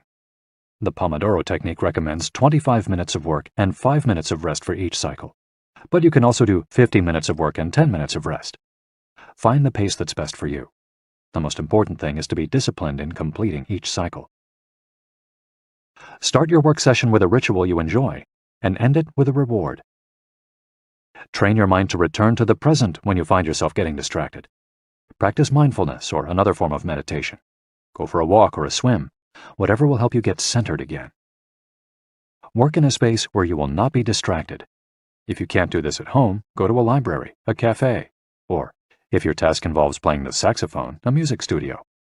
If you find that your surroundings continue to distract you, keep looking until you find the right place. Divide each activity into groups of related tasks and assign each group its own place and time. For example, if you're writing a magazine article, you could do research and take notes at home in the morning, write in the library in the afternoon, and edit on the couch at night. Bundle routine tasks, such as sending out invoices, making phone calls, and so on, and do them all at once. A summary of the advantages of flow versus the disadvantages of distraction. A focused mind versus a wandering mind. Living in the present versus thinking about the past and the future. Being free from worry versus having concerns about our daily life and the people around us invading our thoughts. Having the hours fly by versus having every minute seem endless. With flow, we feel in control. With distraction, we lose control and fail to complete the task at hand, or other tasks or people keep us from our work. With flow, we prepare thoroughly. With distraction, we act without being prepared. With flow, we know what we should be doing at any given moment. When distracted, we frequently get stuck and don't know how to proceed. With flow, our mind is clear and overcomes all obstacles to the flow of thought. With distraction, we're plagued by doubts, concerns, and low self-esteem. With flow, it's pleasant. With distraction, it's boring and exhausting. And with flow, our ego fades. We're not the ones controlling the activity or task we're doing. The task is leading us. And with distraction, constant self-criticism. Our ego is present, and we feel frustrated. Flow in Japan. Takumis, engineers, geniuses, and otakus. What do takumis, artisans, engineers, inventors, and otakus, fans of anime and manga, have in common? They all understand the importance of flowing with their Ikigai at all times. One widespread stereotype about people in Japan is that they're exceptionally dedicated and hardworking, even though some Japanese people say they look like they're working harder than they really are. There is no doubt, though, about their ability to be completely absorbed in a task, or about their perseverance when there's a problem to be solved. One of the first words one learns when starting Japanese lessons is ganbaru, which means to persevere, or to stay firm by doing one's best. Japanese people often apply themselves to even the most basic tasks with an intensity that borders on obsession. We see this in all kinds of contexts, from the retirees taking meticulous care of their rice fields in the mountains of Nagano to the college students working the weekend shift in convenience stores known as konbinis. If you go to Japan, you'll experience this attention to detail firsthand in almost every transaction. Walk into one of the stores that sell handcrafted objects in Naha, Kanazawa, or Kyoto, and you'll also discover that Japan is a treasure trove of traditional craftwork. The people of Japan have a unique talent for creating new technologies while preserving artisanal traditions and techniques. The art of the takumi. Toyota employs artisans who are able to make a certain type of screw by hand. These takumi, or experts in a particular manual skill, are extremely important to Toyota, and they are hard to replace. Some of them are the only people who know how to perform their exact skill, and it doesn't seem as though a new generation is going to take up the mantle. Turntable needles are another example. They're produced almost exclusively in Japan, where you can find the last remaining people who know how to use the machinery required to make these precision needles, and who are trying to pass on their knowledge to their descendants. We met a takumi on a visit to Kumano, a small town near Hiroshima. We were there for the day, working on a photo essay for one of the most famous brands of makeup brushes in the West. The billboard welcoming visitors to Kumano shows a mascot holding a large brush. In addition to the brush factories, the town is full of little houses and vegetable gardens. Heading farther in, you can see several Shinto shrines at the base of the mountains that surround the town. We spent hours taking photos in factories full of people in orderly rows, each doing a single task, such as painting the handles of the brushes or loading boxes of them onto trucks, before we realized we still hadn't seen anyone actually putting bristles into the brush heads. After we asked about this and got the runaround several times, the president of one company agreed to show us how it was done. He led us out of the building and asked us to get into his car. After a 5-minute drive, we parked next to another, smaller structure and climbed the stairs. He opened a door, and we walked into a small room filled with windows that let in lovely natural light. In the middle of the room was a woman wearing a mask. You could see only her eyes. She was so focused on choosing individual bristles for the brushes, gracefully moving her hands and fingers, using scissors and combs to sort the bristles, that she didn't even notice our presence. Her movements were so quick, it was hard to tell what she was doing. The president of the company interrupted her to let her know that we'd be taking photos as she worked. We couldn't see her mouth, but the glint in her eye and the cheerful inflection in her speech let us know she was smiling. She looked happy and proud, talking about her work and responsibilities. We had to use extremely fast shutter speeds to capture her movements. Her hands danced and flowed in concert with her tools and the bristles she was sorting. The president told us that this takumi was one of the most important people in the company, even though she was hidden away in a separate building. Every bristle of every brush the company made passed through her hands. Steve Jobs in Japan. Apple co-founder Steve Jobs was a big fan of Japan. Not only did he visit the Sony factories in the 1980s and adopt many of their methods when he founded Apple, he was also captivated by the simplicity and quality of Japanese porcelain in Kyoto.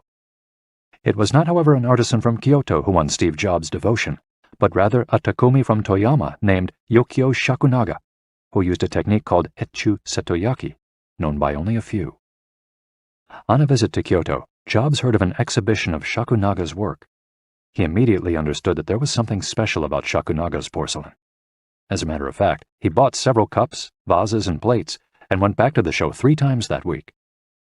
Jobs returned to Kyoto several times over the course of his life in search of inspiration, and ended up meeting Shakunaga in person. It is said that Jobs had many questions for him, almost all of them about the fabrication process and the type of porcelain he used. Shakunaga explained that he used white porcelain he extracted himself from mountains in the Toyama prefecture, making him the only artist of his ilk familiar with the fabrication process of porcelain objects from their origins in the mountains to their final form, an authentic takumi. Jobs was so impressed that he considered going to Toyama to see the mountain where Shakunaga got his porcelain, but thought better of it when he heard that it was more than 4 hours by train from Kyoto. In an interview after Jobs' death, Shakunaga said he was very proud that his work had been appreciated by the man who created the iPhone. He added that Jobs' last purchase from him had been a set of 12 teacups. Jobs had asked for something special, a new style. To satisfy this request, Shakunaga made 150 teacups in the process of testing out new ideas. Of these, he chose the 12 best and sent them to the Jobs family. Ever since his first trip to Japan, Jobs was fascinated and inspired by the country's artisans, engineers, especially at Sony, philosophy, especially Zen, and cuisine, especially sushi. Sophisticated simplicity. What do Japanese artisans, engineers, Zen philosophy, and cuisine have in common? Simplicity and attention to detail. It is not a lazy simplicity, but a sophisticated one that searches out new frontiers, always taking the object, the body and mind, or the cuisine to the next level, according to one's Ikigai. As Csikszentmihalyi would say, the key is always having a meaningful challenge to overcome in order to maintain flow. The documentary Jiro Dreams of Sushi gives us another example of a takumi, this time in the kitchen. Its protagonist has been making sushi every day for more than 80 years and owns a small sushi restaurant near the Ginza subway station in Tokyo. He and his son go every day to the famous Tsukiji fish market and choose the best fish to bring back to the restaurant. In the documentary, we see one of Jiro's apprentices learning to make tamago, a thin, slightly sweet omelet. No matter how hard he tries, he can't get Jiro's approval. He keeps practicing for years until he finally does. Why does the apprentice refuse to give up? Doesn't he get bored cooking eggs every day? No, because making sushi is his Ikigai too. Both Jiro and his son are culinary artists. They don't get bored when they cook. They achieve a state of flow. They enjoy themselves completely when they're in the kitchen. That is their happiness, their Ikigai. They've learned to take pleasure in their work, to lose their sense of time. Beyond the close relationship between father and son, which helps keep the challenge going each day, they also work in a quiet, peaceful environment that allows them to concentrate. Even after receiving a 3-star rating from Michelin, they never considered opening other locations or expanding the business. They serve just 10 patrons at a time at the bar of their small restaurant. Jiro's family isn't looking to make money. Instead, they value good working conditions and creating an environment in which they can flow while making the best sushi in the world. Jiro, like Yukio Shakunaga, begins his work at the source. He goes to the fish market to find the best tuna. Shakunaga goes to the mountains to find the best porcelain. When they get down to work, both become one with the object they are creating. This unity with the object that they reach in a state of flow takes on special meaning in Japan, where, according to Shintoism, forests, trees, and objects have a kami, spirit or god within them. When someone, whether an artist, an engineer, or a chef, sets out to create something, his or her responsibility is to use nature to give it life while respecting that nature at every moment. During this process, the artisan becomes one with the object and flows with it. An ironworker would say that metal has a life of its own, just as someone making ceramics would say the clay does. The Japanese are skilled at bringing nature and technology together, not man versus nature, but a union of the two. The purity of Ghibli. There are those who say that the Shinto value of being connected with nature is vanishing. One of the harshest critics of this loss is another artist with a clearly defined Ikigai, Hayao Miyazaki, the director of the animated films produced by Studio Ghibli. In nearly all his films, we see humans, technology, fantasy, and nature in a state of conflict, and in the end, coming together.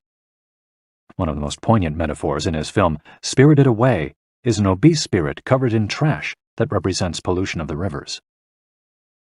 In Miyazaki's films, forests have personalities, trees have feelings, and robots befriend birds.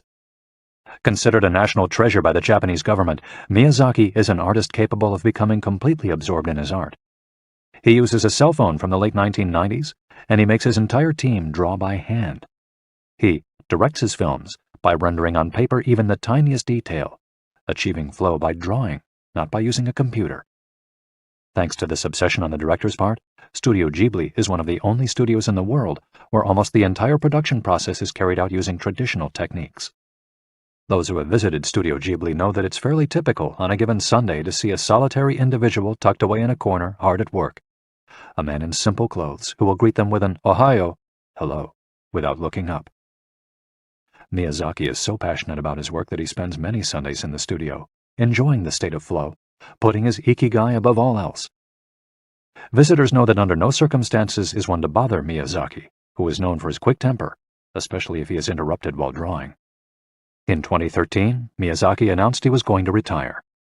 To commemorate his retirement, the television station NHK made a documentary showing him in his last days at work. He is drawing in nearly every scene of the film.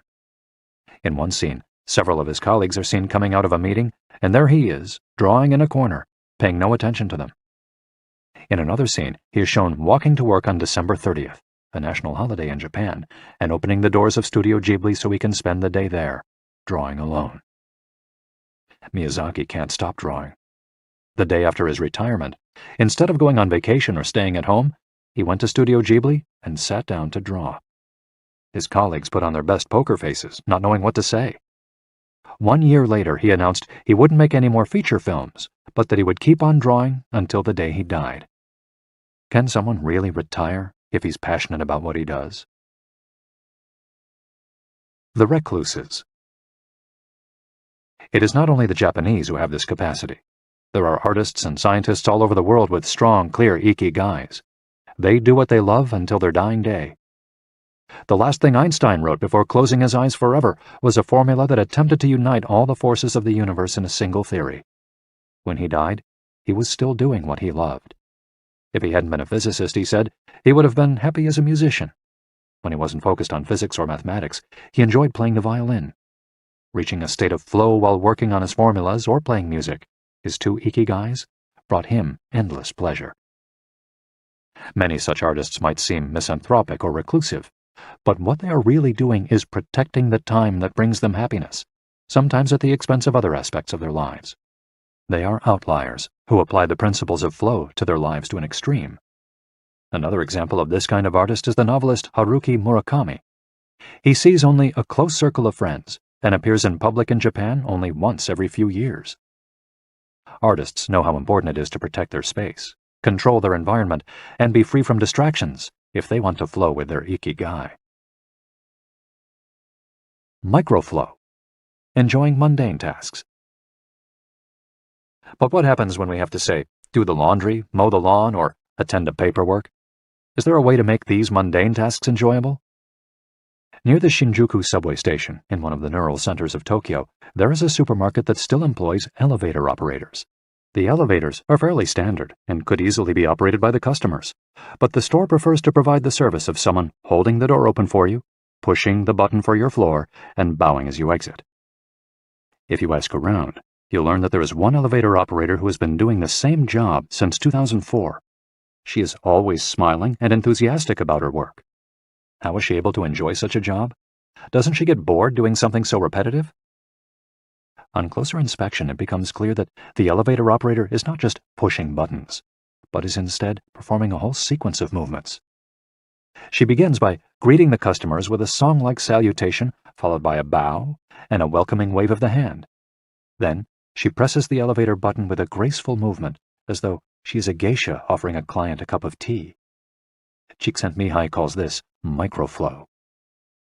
We've all been bored in a class or at a conference and started doodling to keep ourselves entertained, or whistled while painting a wall.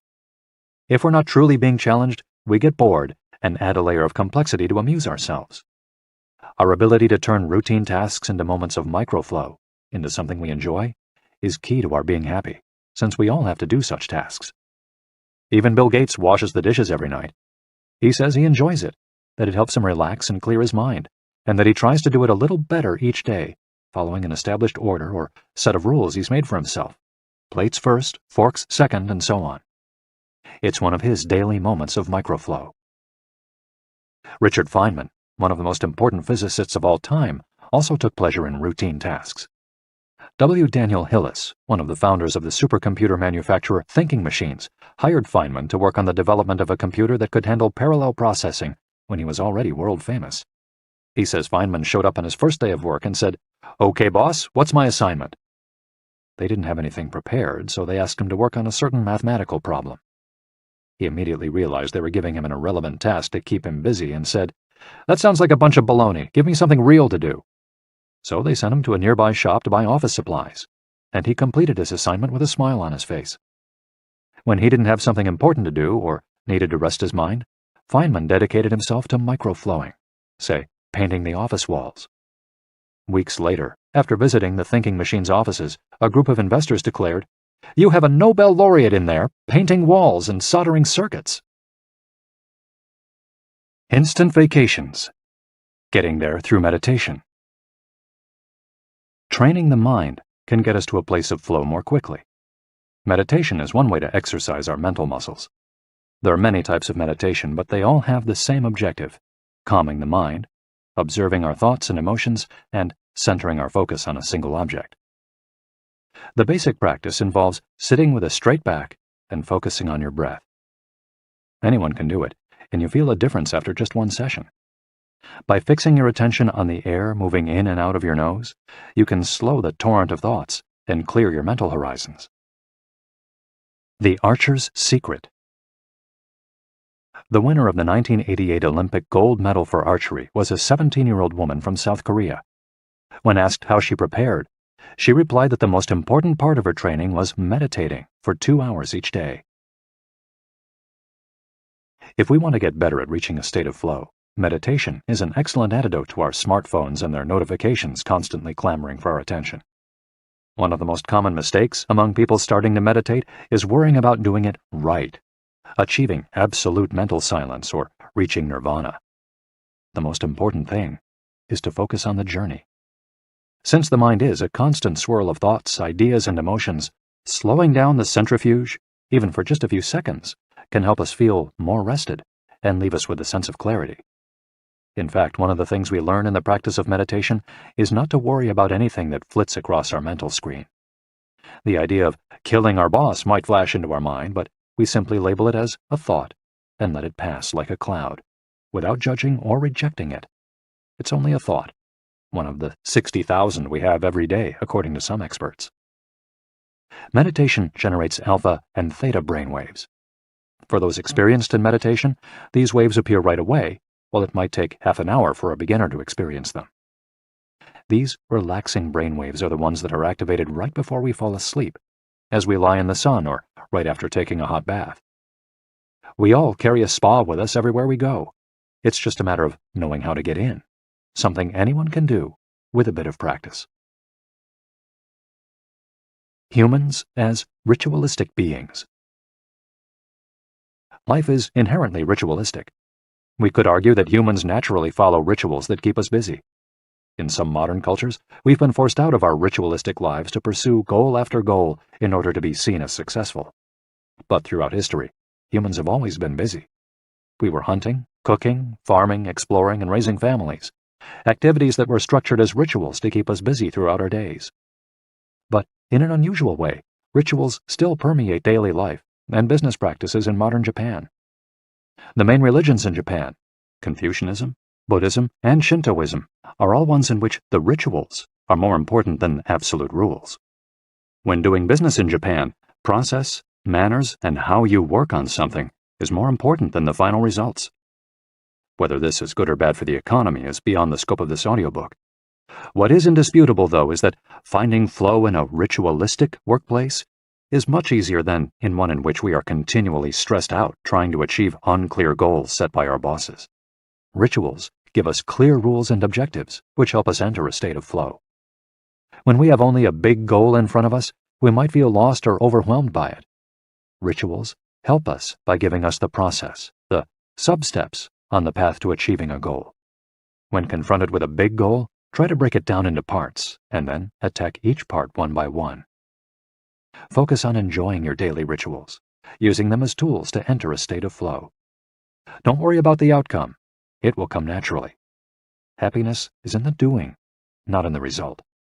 As a rule of thumb, remind yourself, rituals over goals. The happiest people are not the ones who achieve the most. They're the ones who spend more time than others in a state of flow. Using flow to find your Ikigai. After hearing this chapter, you should have a better idea of which activities in your life make you enter flow. Write all of them on a piece of paper. Then, ask yourself 3 questions. What do the activities that drive you to flow have in common? Why do these activities drive you to flow? For example, are all the activities you most like doing ones that you practice alone or with other people? Do you flow more when doing things that require you to move your body, or just to think? In the answers to these questions, you might find the underlying Ikigai that drives your life. If you don't, then keep searching by going deeper into what you like by spending more of your time in the activities that make you flow. Also, try new things that are not on the list of what makes you flow, but that are similar and that you're curious about. For example, if photography is something that drives you into flow, you could also try painting. You might even like it more. Or if you love snowboarding and have never tried surfing, flow is mysterious. It's like a muscle. The more you train it, the more you will flow, and the closer you'll be to your Ikigai. Chapter 5. Masters of Longevity. Words of wisdom from the longest living people in the world. When we started working on this audiobook, we didn't want to just research the factors that contribute to a long and happy life. We wanted to hear from the true masters of this art. The interviews we conducted in Okinawa merit their own chapter, but in the section that precedes it, we've provided an overview of the life philosophies of a few international champions of longevity. We're talking about super centenarians, people who live to 110 years of age or more. The term was coined in 1970 by Norris McWhirter, editor of the Guinness Book of World Records. Its use became more widespread in the 1990s after it appeared in William Strauss and Neil Howe's Generations. Today, there are an estimated 300 to 450 supercentenarians in the world, although the age of only around 75 of them has been confirmed. They aren't superheroes, but we could see them as such for having spent far more time on this planet than the average life expectancy would predict. Given the rise in life expectancy around the world, the number of supercentenarians might also increase. A healthy and purposeful life could help us join their ranks. Let's take a look at what a few of them have to say. Misao Okawa, 117. Eat and sleep, and you'll live a long time. You have to learn to relax. According to the Gerontology Research Group, until April 2015, the oldest living person in the world was Misao Okawa, who passed away in a care facility in Osaka, Japan after living for 117 years, 27 days. The daughter of a textile merchant, she was born in 1898, when Spain lost its colonies in Cuba and the Philippines, and the United States annexed Hawaii and launched Pepsi-Cola. Until she was 110, this woman, who lived in 3 different centuries, cared for herself unassisted. When specialists asked about her self-care routine, Misao answered simply, eating sushi and sleeping, to which we should add, having a tremendous thirst for life. When they inquired about her secret for longevity, she answered with a smile, I ask myself the same thing. proof that Japan continues to be a factory of long life. In July of the same year, Sakari Momoi passed away at 112 years and 150 days old. At the time, he was the oldest man in the world, though he was younger than 57 women. Maria Capovilla, 116. I've never eaten meat in my life. Born in Ecuador in 1889, Maria Capovilla was recognized by Guinness as the world's oldest person. She died of pneumonia in 2006 at 116 years and 347 days old, leaving behind 3 children, 12 grandchildren, and 20 great and great-great-grandchildren. She gave one of her last interviews at age 107, sharing her memories and her thoughts. I'm happy, and I give thanks to God who keeps me going. I never thought I'd live so long. I thought I'd die long ago. My husband, Antonio Capovilla, was the captain of a ship. He passed away at 84. We had 2 daughters and a son, and now I have many grandchildren and great-grandchildren.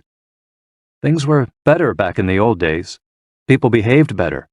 We used to dance, but we were more restrained. There was this one song I loved dancing to, Maria by Luis Alarcón. I still remember most of the words. I also remember many prayers and say them every day. I like the waltz, and can still dance it. I also still make crafts. I do some of the things I did when I was in school.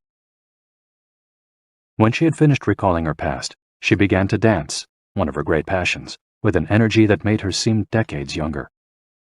When asked about her secret for longevity, she responded simply, I don't know what the secret to long life is. The only thing I do is, I've never eaten meat in my life. I attribute it to that. Jean Calment, 122. Everything's fine. Born in Arles, France, in February 1875, Jean Calment lived until August 4, 1997, making her, at 122, the oldest person of verified age in history. She jokingly said that she competed with Methuselah, and there is no question that she broke numerous records as she went on celebrating birthdays. She died of natural causes at the end of a happy life, during which she denied herself almost nothing. She rode a bicycle until she turned 100. She lived on her own until 110, when she agreed to move into a nursing home after accidentally starting a small fire in her apartment. She stopped smoking at 120 when her cataracts started making it hard for her to bring a cigarette to her lips. One of her secrets may have been her sense of humor. As she said on her 120th birthday, I see badly, I hear badly, and I feel bad, but everything's fine. Walter Bruning, 114. If you keep your mind and body busy, you'll be around a long time. Born in Minnesota in 1896, Walter Bruning was able to see 3 centuries in his lifetime.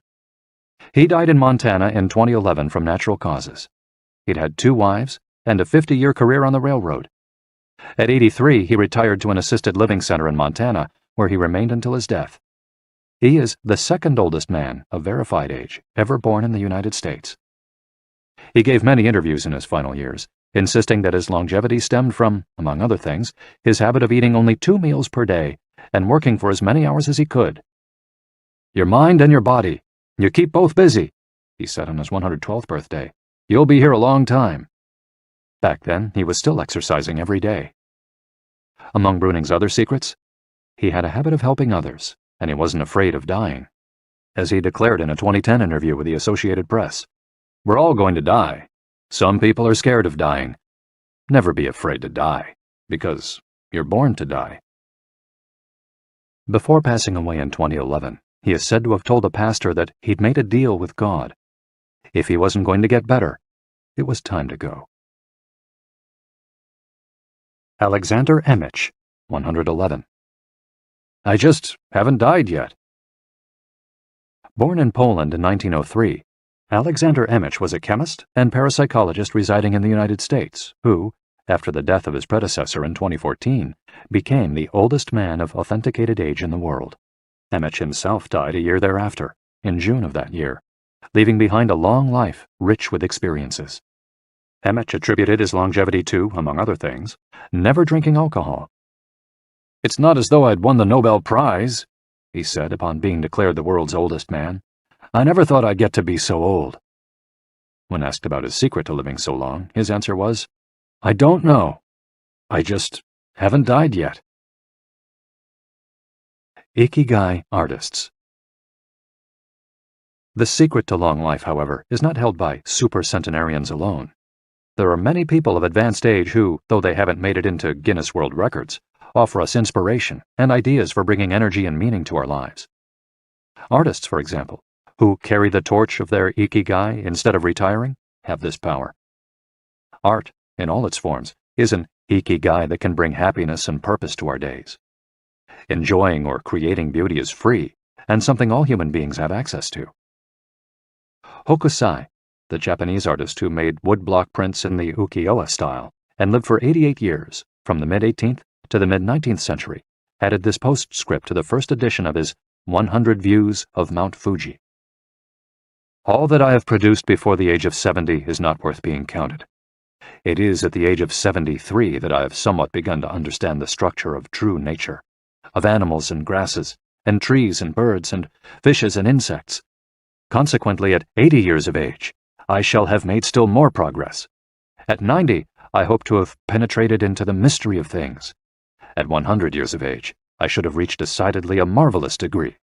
And when I shall be 110, all that I do, every point and every line, shall be instinct with life."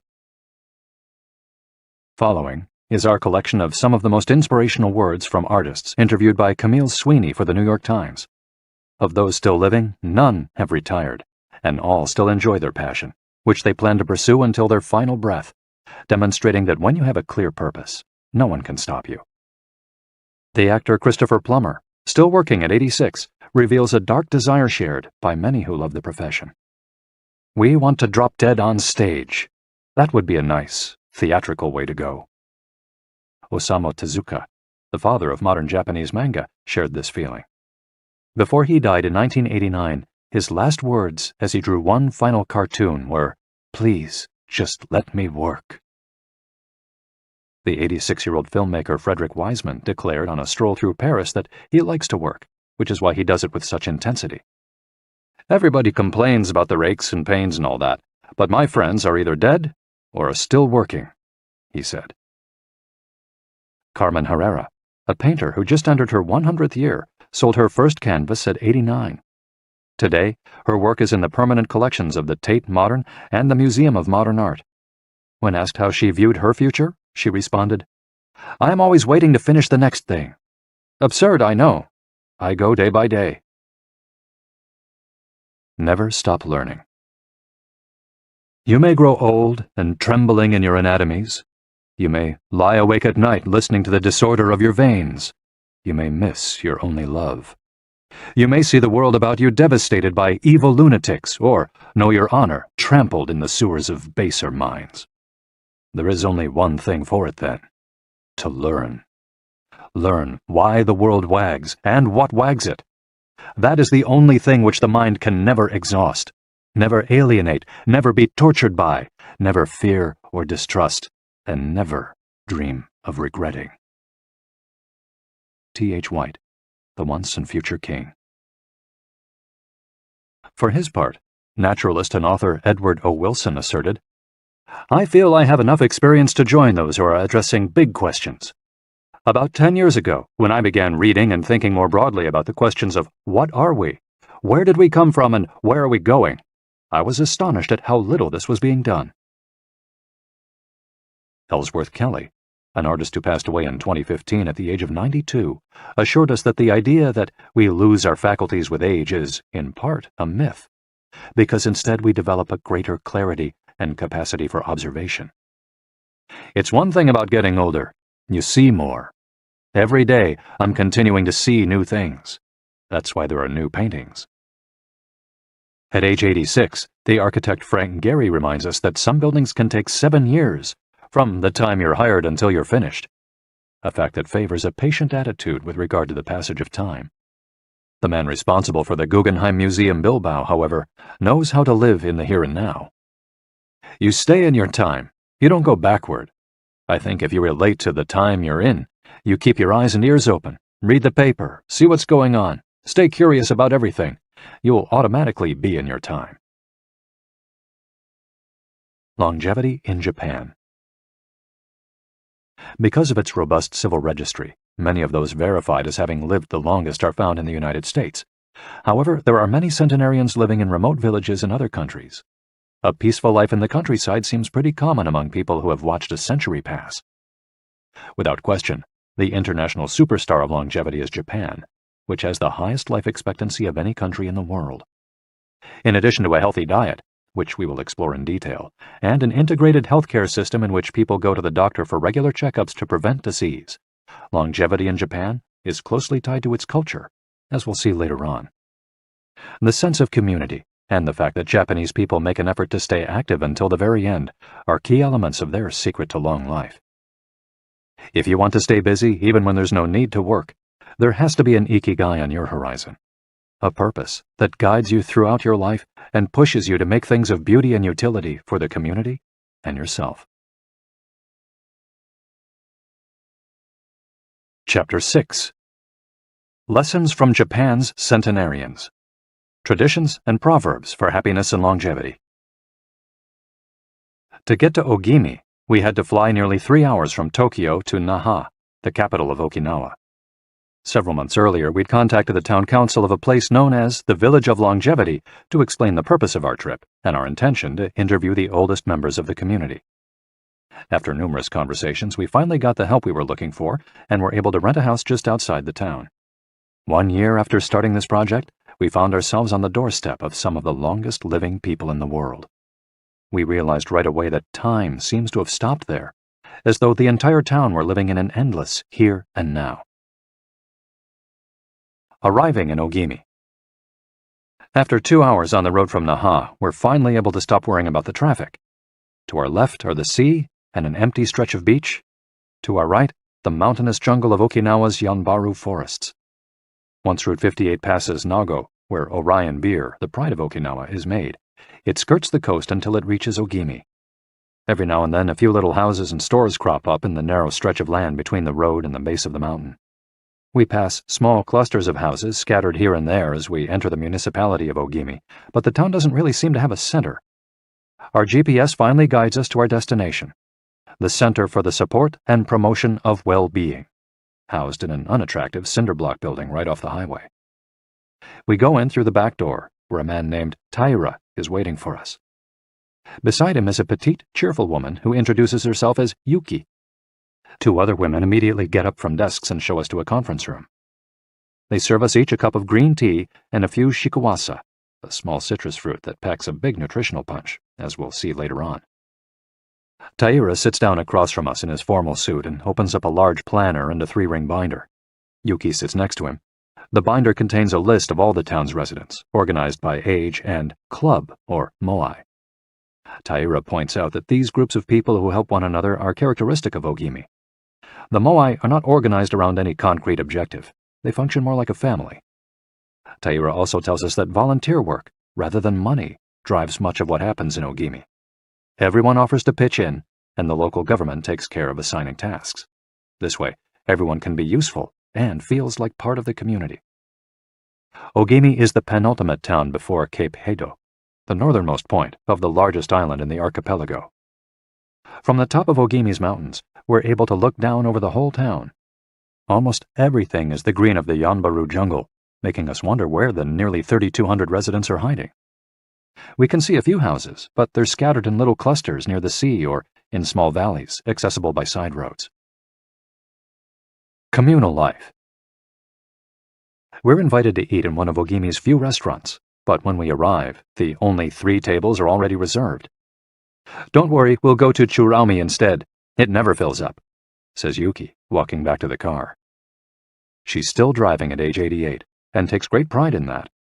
Her co-pilot is 99, and has also decided to spend the day with us. We have to drive fast to keep up with them on a highway that is sometimes more dirt than asphalt. Finally reaching the other end of the jungle, we can at last sit down to eat. "I don't really go to restaurants," Yuki says as we take our seats. "Almost everything I eat comes from my vegetable garden, and I buy my fish from Tanaka, who's been my friend forever." The restaurant is right by the sea, and seems like something from the planet Tatooine from Star Wars.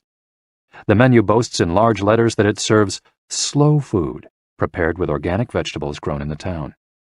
But really, Yuki continues, food is the least important thing. She is extroverted and rather pretty. She likes to talk about her role as the director of several associations run by the local government. Food won't help you live longer, she says, bringing to her lips a bite of the diminutive confection that followed our meal. The secret is smiling and having a good time.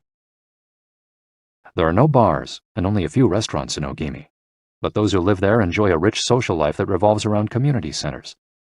The town is divided into 17 neighborhoods, and each one has a president and several people in charge of things like culture, festivals, social activities, and longevity. Residents pay close attention to this last category. We're invited to the community center of one of the 17 neighborhoods. It's an old building right next to one of the mountains of the Yanbaru jungle, home to Bunagaya, the town's iconic sprites. The Bunagaya spirits of the Yanbaru jungle. Bunagaya are magical creatures that inhabit the Yanbaru jungle near Ogimi and its surrounding towns. They manifest as children with long red hair and like to hide in the jungle's kajumaru, banyan trees, and go fishing on the beach. Many of Okinawa's stories and fables are about Bunagaya sprites. They're mischievous, playful, and unpredictable. Locals say that the Bunagaya love the mountains, rivers, sea, trees, earth, wind, and animals, and that if you want to befriend them, you have to show respect for nature. A birthday party.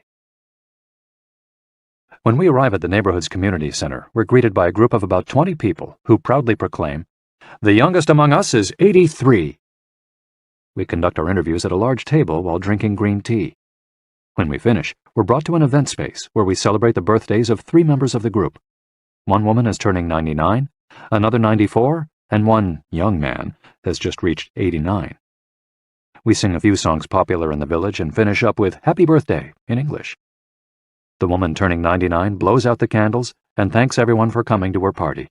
We eat homemade shikawasa cake and end up dancing and celebrating as though it were the birthday of a 20-something.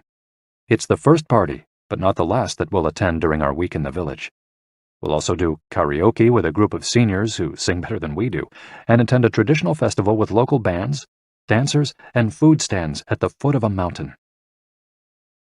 Celebrate each day together.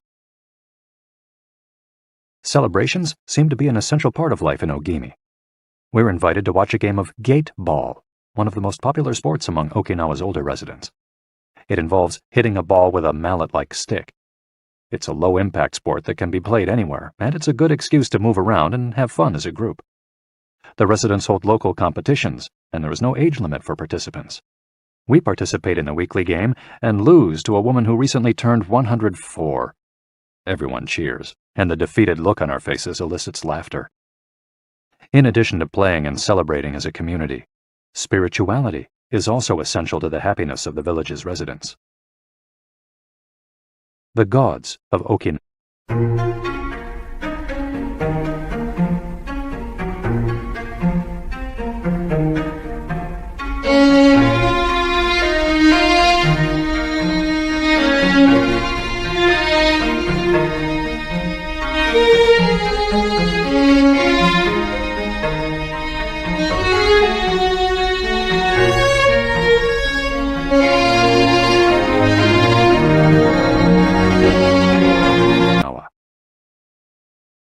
The main religion in Okinawa is known as Ryukyu Shinto.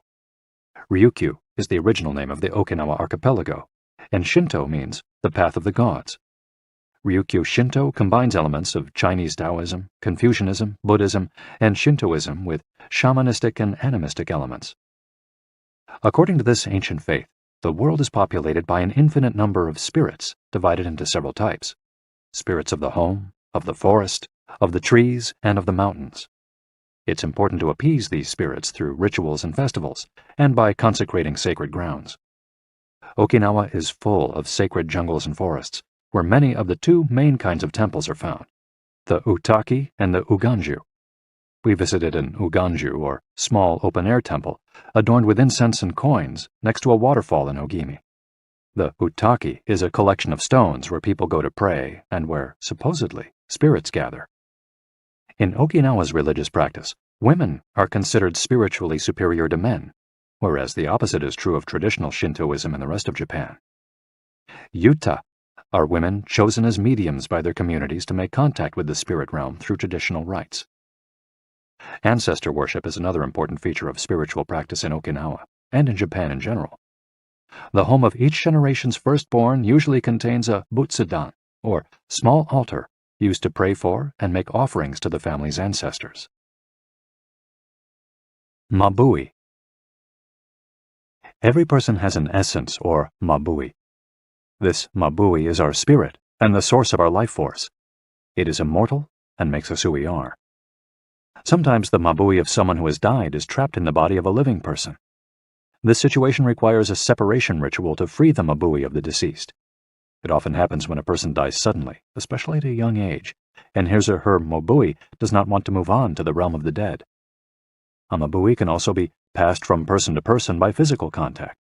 A grandmother who leaves her granddaughter a ring transfers a part of her mabui to her. Photographs can also be a medium for passing mabui among people. The older, the stronger. Looking back, our days in Ogimi were intense, but relaxed. Sort of like the lifestyle of the locals, who always seemed to be busy with important tasks, but who, upon closer inspection, did everything with a sense of calm. They were always pursuing their Ikigai, but they were never in a rush. Not only did they seem to be happily busy, but we also noticed that they followed the other principles for happiness that Washington Burnap stated 200 years ago. The grand essentials to happiness in this life are something to do, something to love, and something to hope for. On our last day, we went to buy gifts at a small market at the edge of town. The only things sold there are local vegetables, green tea, and shikawasa juice, along with bottles of water from a spring hidden in the Yanburu forests, bearing labels that read, longevity water. We bought ourselves some of this longevity water and drank it in the parking lot, looking out over the sea and hoping that the little bottles that promised a magic elixir would bring us health and long life, and would help us find our own Ikigai. Then we took a photo with the statue of Abunagaya and walked up to it one last time to read the inscription. A declaration from the town where people live longest. At 80, I am still a child. When I come to see you at 90, send me away to wait until I am 100. The older, the stronger. Let us not depend too much on our children as we age. If you seek long life and health, you are welcome in our village, where you will be blessed by nature, and together we will discover the secret to longevity. April 23, 1993, Ogimi Federation of Senior Citizens Clubs. The interviews. Over the course of a week, we conducted a total of 100 interviews, asking the eldest members of the community about their life philosophy, their Ikigai, and the secrets to longevity. We filmed these conversations with 2 cameras for use in a little documentary, and chose a few especially meaningful and inspiring statements to include in this section of the audiobook. 1. Don't worry. The secret to a long life is not to worry, and to keep your heart young. Don't let it grow old. Open your heart to people with a nice smile on your face. If you smile and open your heart, your grandchildren and everyone else will want to see you. The best way to avoid anxiety is to go out in the street and say hello to people. I do it every day. I go out there and say hello and see you later. Then I go home and care for my vegetable garden. In the afternoon, I spend time with friends. Here, everyone gets along. We try not to cause problems. Spending time together and having fun is the only thing that matters. 2. Cultivate good habits. I feel joy every morning waking up at 6 and opening the curtains to look out at my garden where I grow my own vegetables. I go right outside to check on my tomatoes, my mandarin oranges. I love the sight of them. It relaxes me. After an hour in the garden, I go back inside and make breakfast. I plant my own vegetables and cook them myself. That's my Ikigai. The key to staying sharp in old age is in your fingers. From your fingers to your brain and back again. If you keep your fingers busy, you'll live to see 100. I get up at 4 every day. I set my alarm for that time, have a cup of coffee, and do a little exercise, lifting my arms. That gives me energy for the rest of the day. I eat a bit of everything. I think that's the secret. I like variety in what I eat. I think it tastes better. Working. If you don't work, your body breaks down. When I wake up, I go to the Butsudan and light incense. You have to keep your ancestors in mind. It's the first thing I do every morning. I wake up every day at the same time, early, and spend the morning in my vegetable garden. I go dancing with my friends once a week. I do exercise every day, and every morning I go for a little walk. I never forget to do my Taiso exercises when I get up.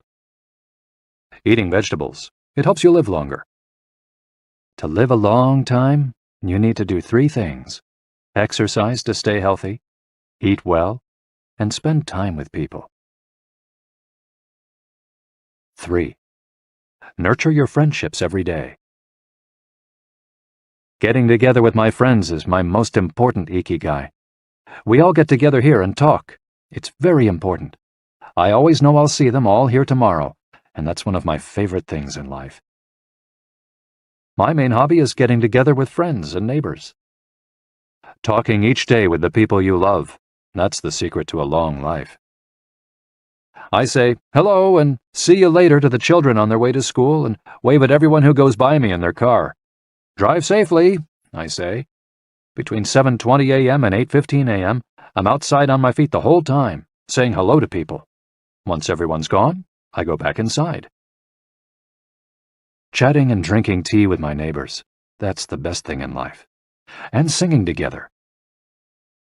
I wake up at 5 every morning, leave the house, and walk to the sea. Then I go to a friend's house and we have tea together. That's the secret to a long life, getting together with people and going from place to place. 4. Live an unhurried life. My secret to a long life is always saying to myself, slow down and relax. You live much longer if you're not in a hurry. I make things with wicker. That's my Ikigai.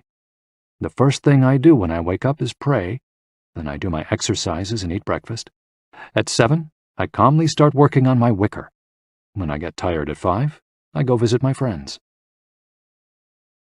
Doing many different things every day, always staying busy but doing one thing at a time without getting overwhelmed. The secret to long life is going to bed early, waking up early and going for a walk. Living peacefully and enjoying the little things, getting along with your friends, spring, summer, fall, winter, enjoying each season happily. 5. Be optimistic. Every day I say to myself, today will be full of health and energy. Live it to the fullest. I'm 98, but consider myself young. I still have so much to do. Laugh. Laughter is the most important thing. I laugh wherever I go.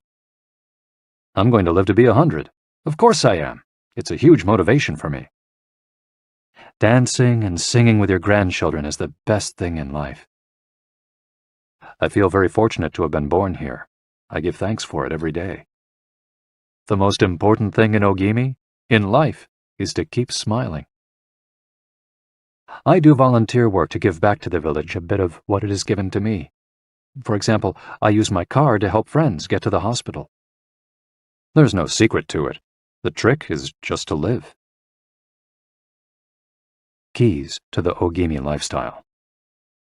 100% of the people we interviewed keep a vegetable garden, and most of them also have fields of tea, mangoes, shikuwasa, and so on.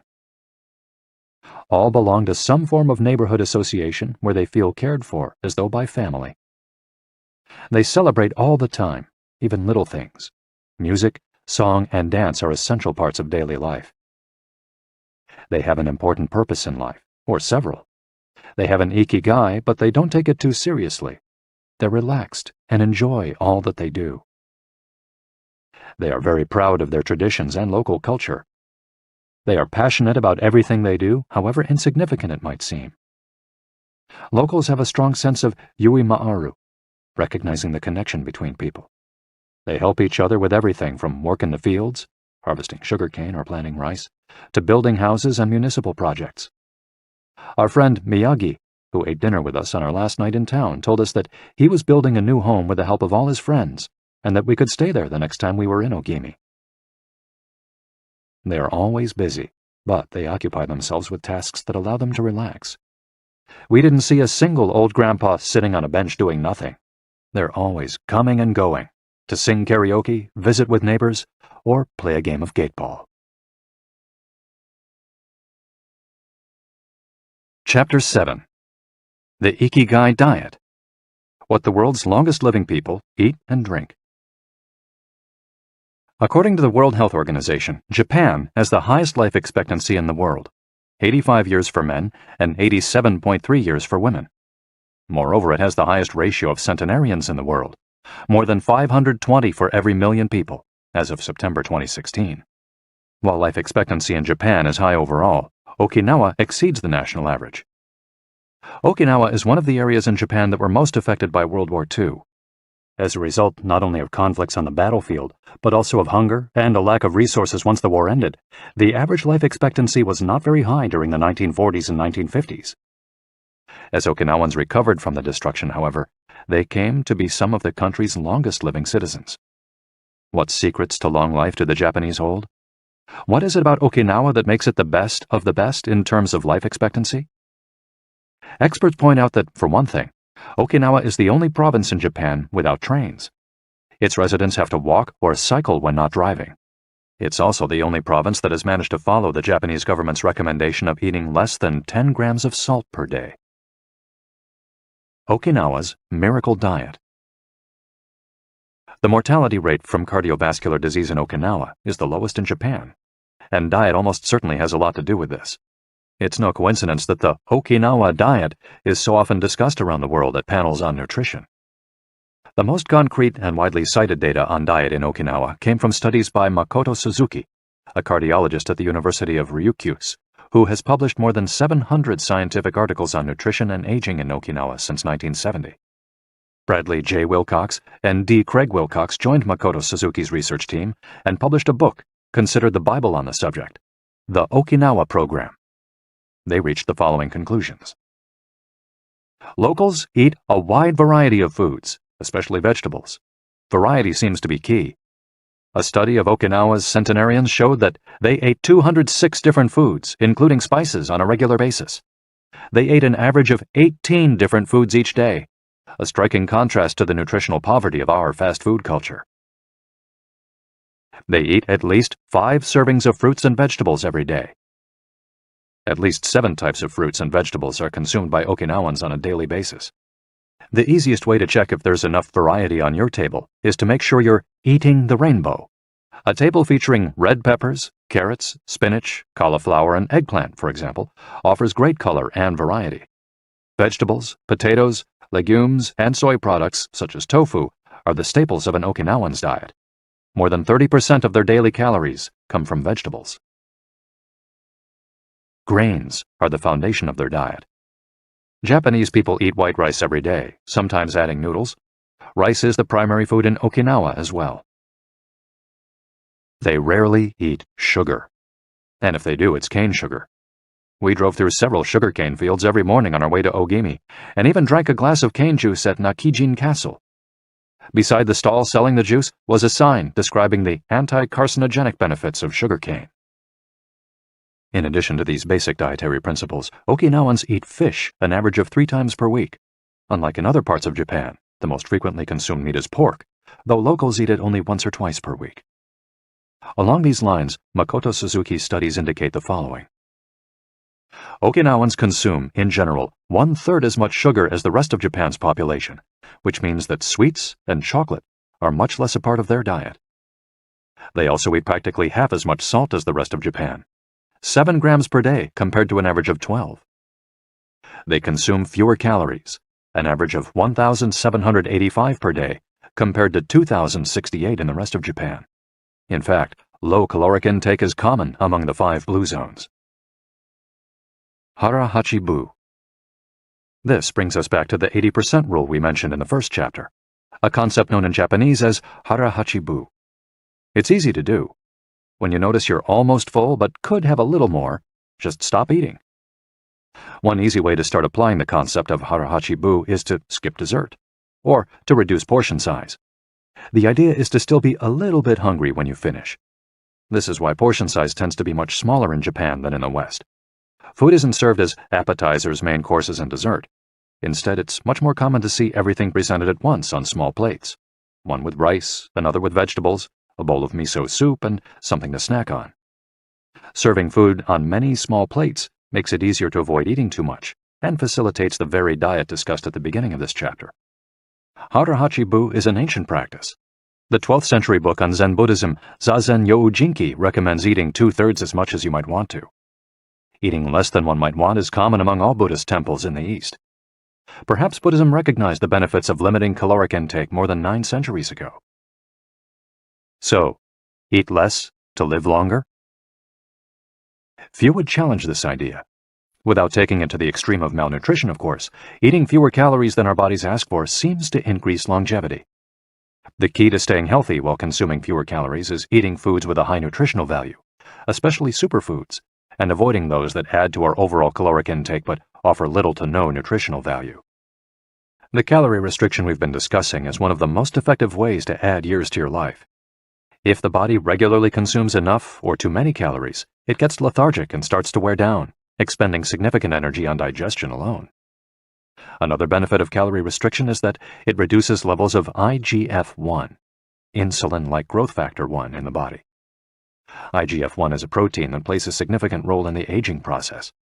It seems that one of the reasons humans and animals age is an excess of this protein in their blood. Whether calorie restriction will extend lifespan in humans is not yet known, but data increasingly indicate that moderate calorie restriction with adequate nutrition has a powerful protective effect against obesity, type 2 diabetes, inflammation, hypertension, and cardiovascular disease, and reduces metabolic risk factors associated with cancer. An alternative to following the 80% rule on a daily basis is to fast for 1 or 2 days each week. The 5-2, or fasting diet, recommends 2 days of fasting, consuming fewer than 500 calories every week, and eating normally on the other 5 days. Among its many benefits, fasting helps cleanse the digestive system and allows it to rest. 15 natural antioxidants found in the Okinawan diet. Antioxidants are molecules that slow down the oxidation process in cells, neutralizing the free radicals that cause damage and accelerate aging. The antioxidant power of green tea, for example, is well known and will be discussed later at greater length. Because they are rich in antioxidants and are eaten nearly every day in the region, these 15 foods are considered keys to Okinawan vitality. Tofu, miso, tuna, carrots, goya, a bitter melon, kombu, sea kelp, cabbage, nori, seaweed, onion, soy sprouts, hechima, a cucumber-like gourd, soybeans, boiled or raw, sweet potato, peppers, and sanpin cha, jasmine tea. Sanpin cha, the reigning infusion in Okinawa. Okinawans drink more sanpin cha, a mix of green tea and jasmine flowers, than any other kind of tea. The closest approximation in the West would be the jasmine tea that usually comes from China. A 1988 study conducted by Hiroko Sho at the Okinawa Institute of Science and Technology indicates that jasmine tea reduces blood cholesterol levels. Sanpin cha can be found in many different forms in Okinawa and is even available in vending machines. In addition to all the antioxidant benefits of green tea, it boasts the benefits of jasmine, which include reducing the risk of heart attack, strengthening the immune system, helping relieve stress, lowering cholesterol. Okinawans drink an average of 3 cups of sanpin cha every day. It might be hard to find exactly the same blend in the West, but we can drink jasmine tea or even a high-quality green tea instead. The secrets of green tea.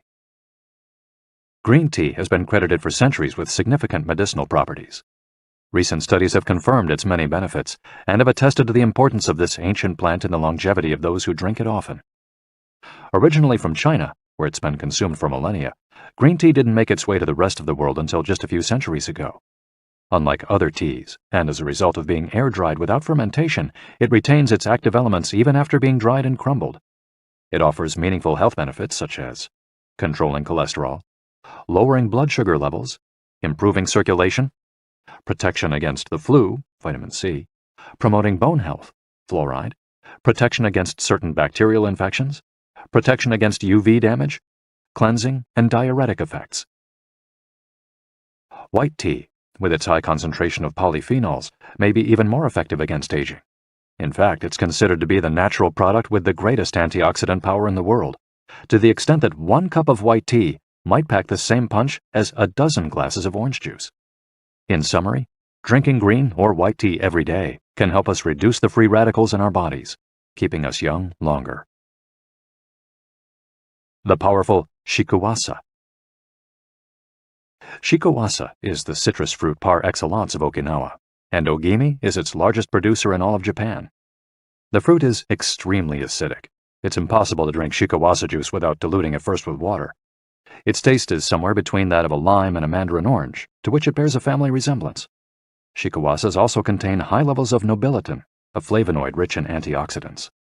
All citrus fruits, grapefruits, oranges, lemons, are high in nobiletin, but Okinawa's shikuwasas have 40 times as much as oranges. Consuming nobiletin has been proven to protect us from arteriosclerosis, cancer, type 2 diabetes, and obesity in general. Shikuwasas also contain vitamin C and B, beta-carotene, and minerals. They're used in many traditional dishes and to add flavor to food, and are squeezed to make juice. While conducting research at the birthday parties of the town's grandparents, we were served shikuwasa cake. The antioxidant canon for Westerners. In 2010, the UK's Daily Mirror published a list of foods recommended by experts to combat aging. Among these foods readily available in the West are vegetables, such as broccoli and chard, for their high concentration of water, minerals, and fiber. Oily fish, such as salmon, mackerel, tuna, and sardines, for all the antioxidants in their fat. Fruits, such as citrus, strawberries, and apricots. They're an excellent source of vitamins and help eliminate toxins from the body. Berries, such as blueberries and goji berries. They're rich in phytochemical antioxidants. Dried fruits, which contain vitamins and antioxidants and give you energy. Grains, such as oats and wheat, which give you energy and contain minerals. Olive oil, for its antioxidant effects that show in your skin.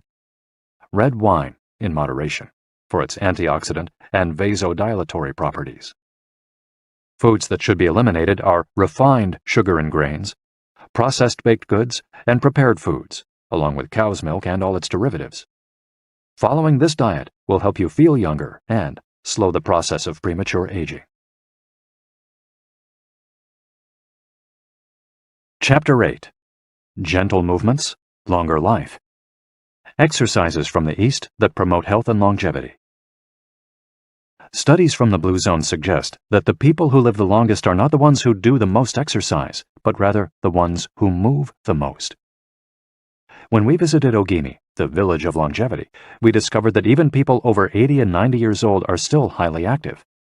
They don't stay at home looking out the window or reading the newspaper. Ogimi's residents walk a lot, do karaoke with their neighbors, get up early in the morning, and as soon as they've had breakfast, or even before, head outside to weed their gardens. They don't go to the gym or exercise intensely, but they almost never stop moving in the course of their daily routines. As easy as getting out of your chair. Metabolism slows down 90% after 30 minutes of sitting. The enzymes that move the bad fat from your arteries to your muscles, where it can get burned off, slow down. And after 2 hours, good cholesterol drops 20%. Just getting up for 5 minutes is going to get things going again. These things are so simple they're almost stupid, says Gavin Bradley in a 2015 interview with Bridget Schulte for The Washington Post. Bradley is one of the preeminent experts on the subject, and the director of an international organization dedicated to building awareness of how detrimental sitting all the time can be to our health.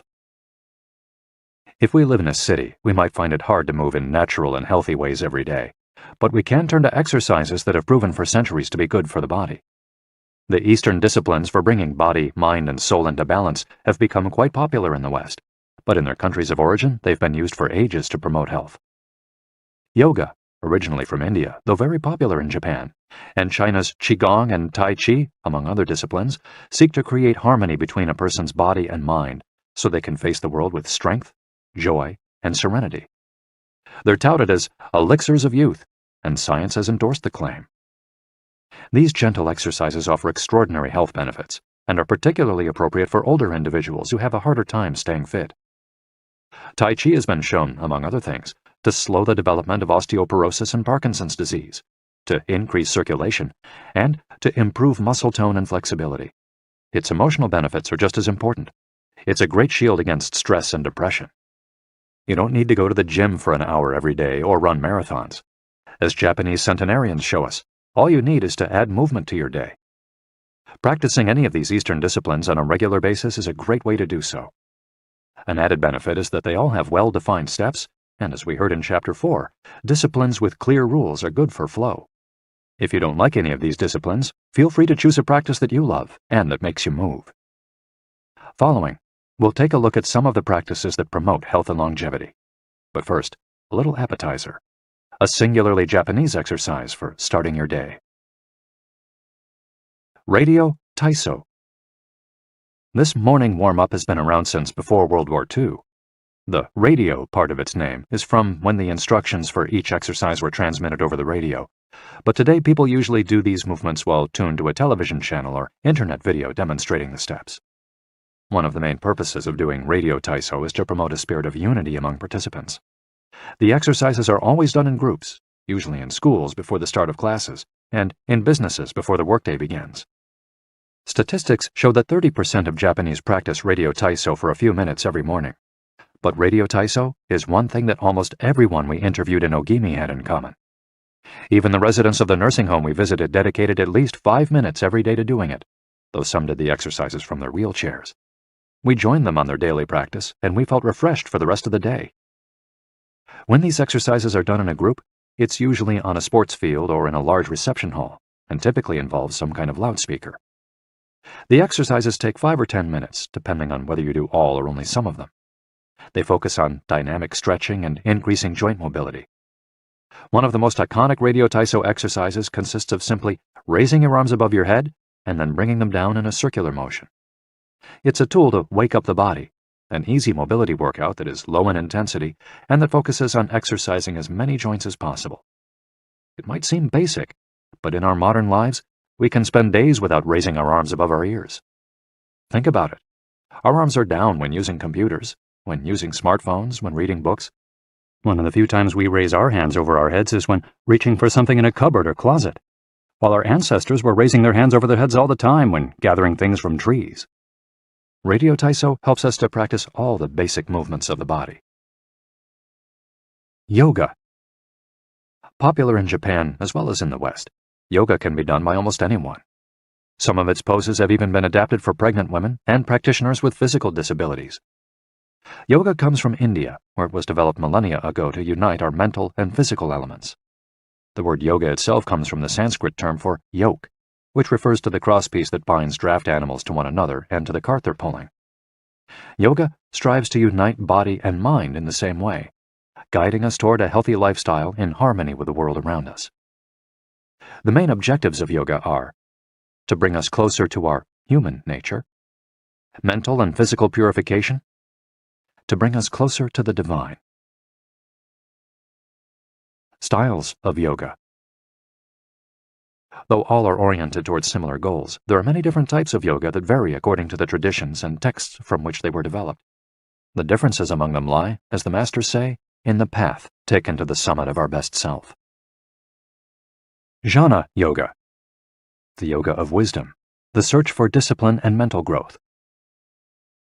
Karma Yoga focuses on action, on tasks and duties that benefit oneself and one's community. Bhakti Yoga, the yoga of devotion and surrender to the divine. Mantra Yoga focuses on the recitation of mantras to reach a state of relaxation. Kundalini Yoga combines diverse steps to reach the desired mental state. Raja Yoga, also known as the royal path, encompasses a range of steps geared toward achieving communion with oneself and others. Hatha Yoga, the most widespread form in the West and Japan, characterized by asanas, or poses, combined in a quest for balance. How to do a sun salutation. The sun salutation is one of the most iconic exercises in Hatha Yoga. To do it, you simply have to follow these 12 basic movements.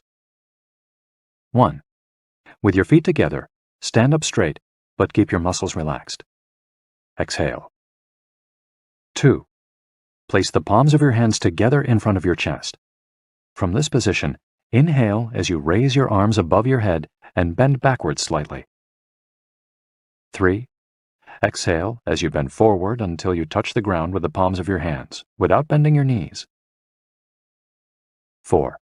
Stretch one leg back to touch the floor with the tips of your toes. Inhale. 5. Bring the other leg back, keeping your legs and arms straight as you hold your breath. 6. As you exhale, bend your arms and bring your chest to the ground, and then forward, resting your knees on the ground. 7. Straighten your arms and bend your spine back, keeping the lower half of your body on the ground. Inhale. 8.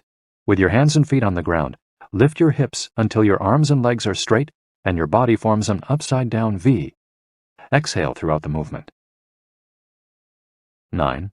Bring forward the same leg you'd stretched back earlier and bend it so that your knee and foot are aligned under your head and between your hands.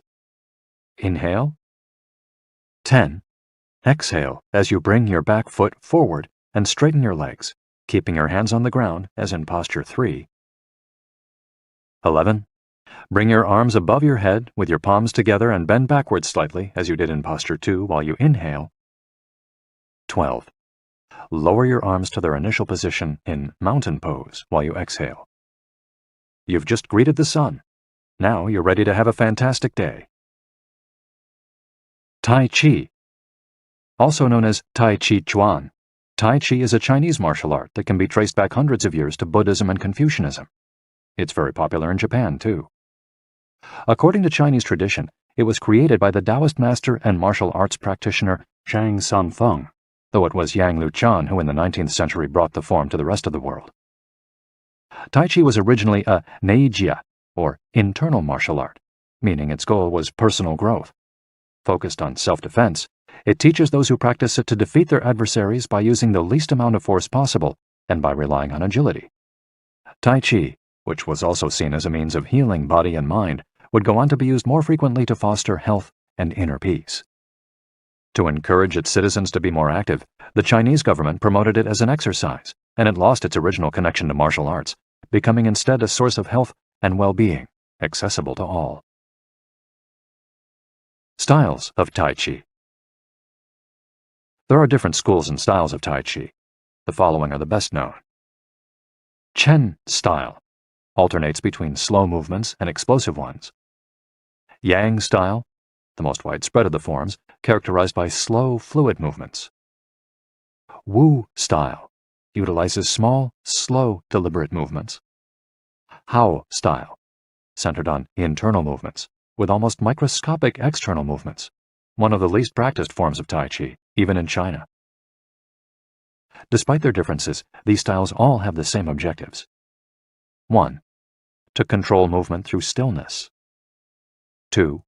To overcome force through finesse. 3. To move second and arrive first. 4. To know yourself and your opponent. The 10 basic principles of Tai Chi. According to the master Yang Chung Fu, the correct practice of Tai Chi follows 10 basic principles. 1. Elevate the crown of your head and focus all your energy there. 2. Tighten your chest and expand your back to lighten your lower body. 3. Relax your waist and let it guide your body. 4. Learn to differentiate between heaviness and lightness, knowing how your weight is distributed. 5. Relax the shoulders to allow free movement of the arms and promote the flow of energy. 6. Value the agility of the mind over the strength of the body. 7. Unify the upper and lower body so they act in concert. 8. Unify the internal and the external to synchronize mind, body, and breath. 9. Do not break the flow of your movement, Maintain fluidity and harmony. 10. Look for stillness in movement. An active body leads to a calm mind. Imitating clouds. One of the best-known movements in Tai Chi consists of following the form of clouds in an exercise called wave hands like clouds. Here are the steps. 1. Extend your arms in front of you with your palms down. 2. Turn your palms to face in, as though you were hugging a tree trunk. 3. Open your arms out to the side. 4. Bring the left arm up and center, and the right arm down and center. 5. Trace the shape of a ball in front of your body. 6. Turn your left palm toward your face. 7. Shift your weight to your left foot and pivot from your hip toward that side, while your eyes follow the movement of your hand. 8. Bring your left hand to your waist and your right hand in front of your face. 9. Shift your weight to your right foot. 10. Pivot toward your right, looking at your raised right hand the entire time. 11. Repeat this movement fluidly, shifting your weight from one foot to the other as you reposition your hands. 12. Stretch your arms out in front of you again and bring them down slowly, returning to your initial position. Qigong, also known as Qi Kung. Its name combines Qi, life force or energy, and Gong, work, indicating that the form works with the individual's life force. Though relatively modern, especially under its current name, the art of Qigong is based on the Tao Yin, an ancient art meant to foster mental and physical well-being. The practice began to appear in reports on training in martial arts at the beginning of the 20th century, and by the 1930s was being used in hospitals. The Chinese government later popularized it, as it had done with Tai Chi. Qigong involves static and dynamic physical exercises that stimulate respiration in a standing, seated, or reclined position. There are many different styles of Qigong, but all of them seek to strengthen and regenerate Qi. Though its movements are typically gentle, the practice is intense. Benefits of Qigong. According to numerous international scientific studies, Qigong, like Tai Chi and yoga, offers significant health benefits. The following stand out among those proven through scientific research, as observed by Dr. Kenneth M. Sancer of San Francisco's Qigong Institute in his article, Medicinal Applications of Qigong. Modification of brainwaves. Improved balance of sex hormones. Lower mortality rate from heart attacks. Lower blood pressure in patients with hypertension. Greater bone density. Better circulation. Deceleration of symptoms associated with senility. Greater balance and efficiency of bodily functions. Increased blood flow to the brain and greater mind-body connection. Improved cardiac function. Reduction in the secondary effects of cancer treatments. Practicing these arts not only keeps us in shape, it also helps extend our lives. Methods for practicing Qigong. In order to practice Qigong correctly, we should remember that our life energy flows through our whole body. We should know how to regulate its many parts. 1. Tiao Shen. Regulating the body by adopting the correct posture.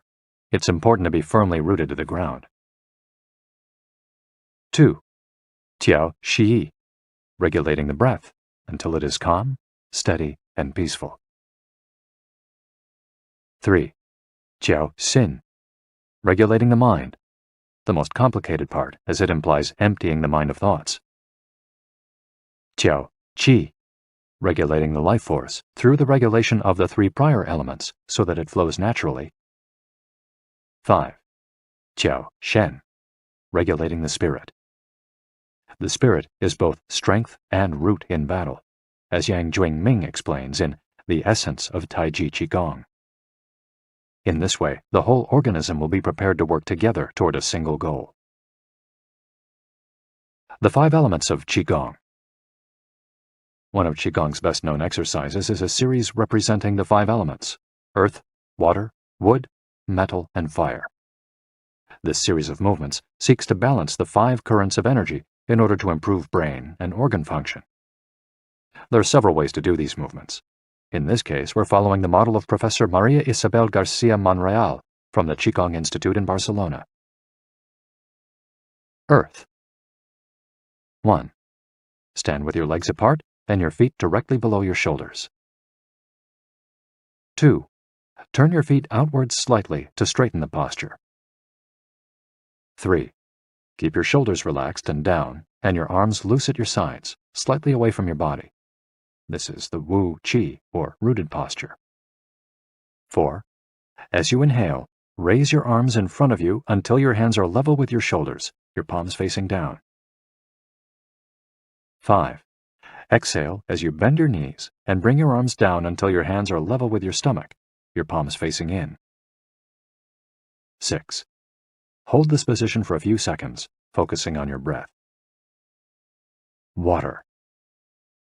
Starting from earth posture, bend your knees into a squat, keeping your chest upright and exhaling throughout. 2.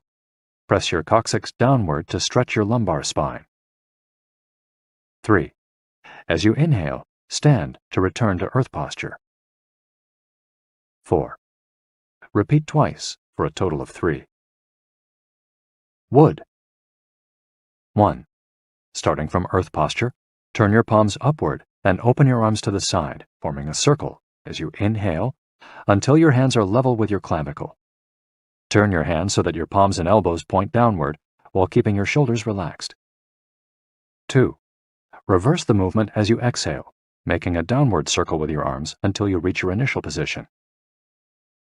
3. Repeat twice for a total of 3. Metal.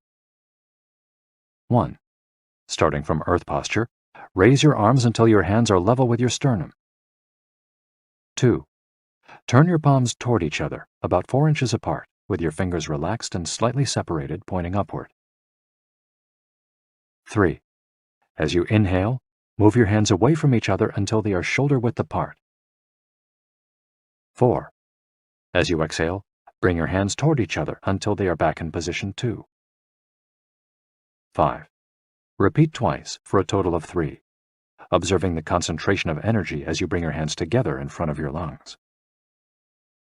Fire. 1. Starting from earth posture, bring your hands level with your heart as you inhale, with one hand slightly above the other and your palms facing each other. 2. Rotate your hands to feel the energy of your heart. 3. Turn from your waist gently to the left, keeping your torso relaxed and your forearms parallel to the ground. 4. With your palms still facing each other, separate your hands, bringing one up until it is level with your shoulder and the other down in front of your abdomen. 5. Turn from your waist gently to the right, keeping your torso relaxed and your forearms parallel to the ground. 6. As you exhale, let your hands come back together in front of your heart. 7. With your palms still facing each other, separate your hands, bringing one up until it is level with your shoulder and the other down in front of your abdomen. Completing the series. 1. Starting from earth posture, inhale as you bring your hands level with your shoulders, palms facing down. 2. As you exhale, lower your arms to rest at your sides, returning to the initial Wu Qi posture. Shiatsu. Created in Japan in the early 20th century, principally for the treatment of arthritis, shiatsu also works on energy flow through the application of pressure with the thumbs and the palms of the hands. In combination with stretching and breathing exercises, it seeks to create equilibrium among the different elements of the body. The following quote is about the Tao Yin, a general term referring to the ancient arts meant to foster mental and physical well-being. It is not important that a Tao Yin have a name, is imitating something, or is engraved in jade. What is important is the technique and the essence of what is really practiced. Stretching and contracting, bending and lifting of the head, stepping, lying down, resting or standing, walking or stepping slowly, screaming or breathing, everything can be a Tao Yin. Ge Hong. Breathe better. Live longer. The book Shu Chen Shishu, known in the West as 10 Books on the Cultivation of Perfection, dates back to the 13th century and is a compendium of materials from diverse sources on developing the mind and body.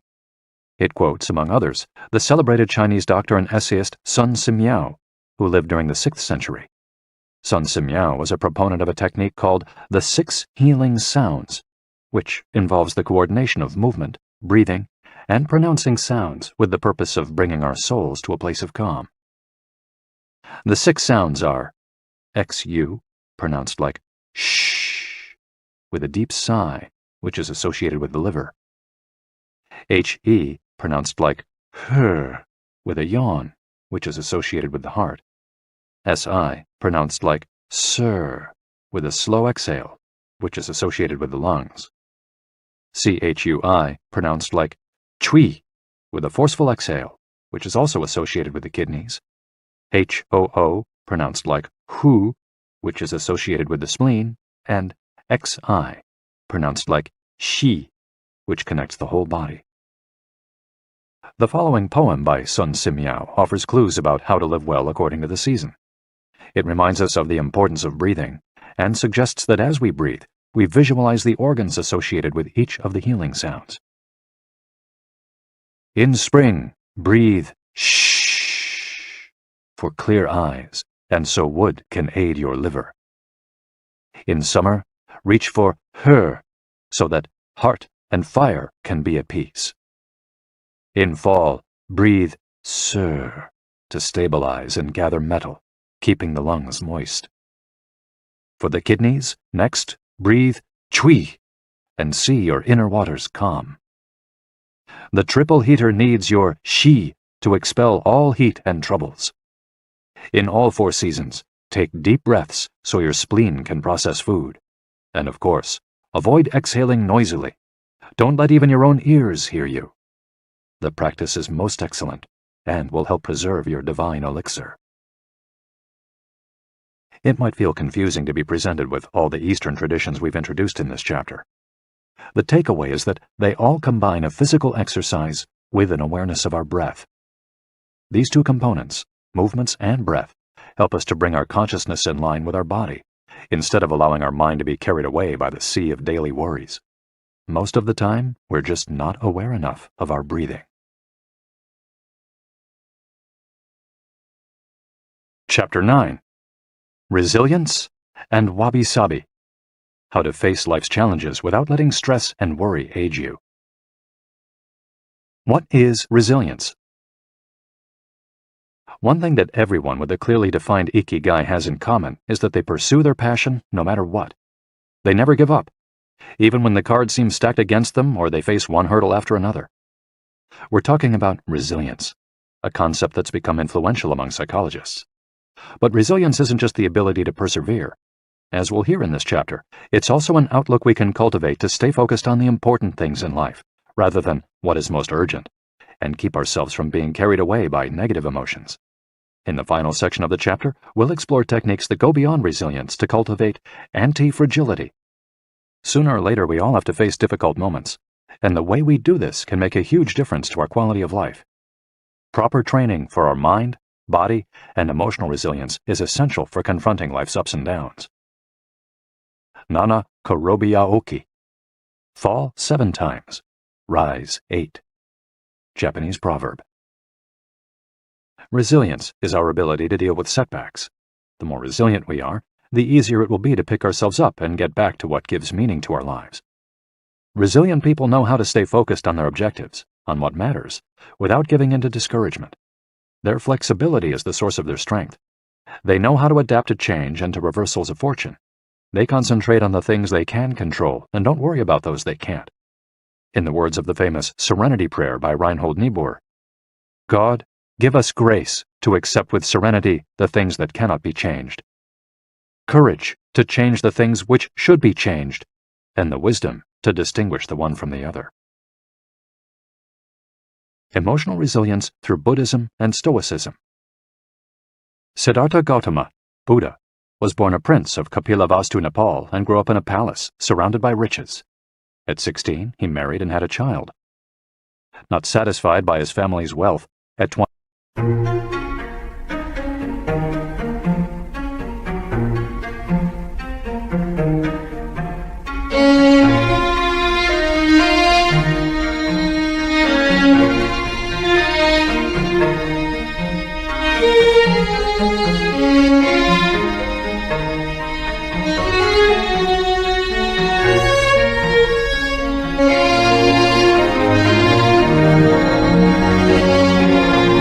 29, he decided to try a different lifestyle and ran away from the palace to live as an ascetic.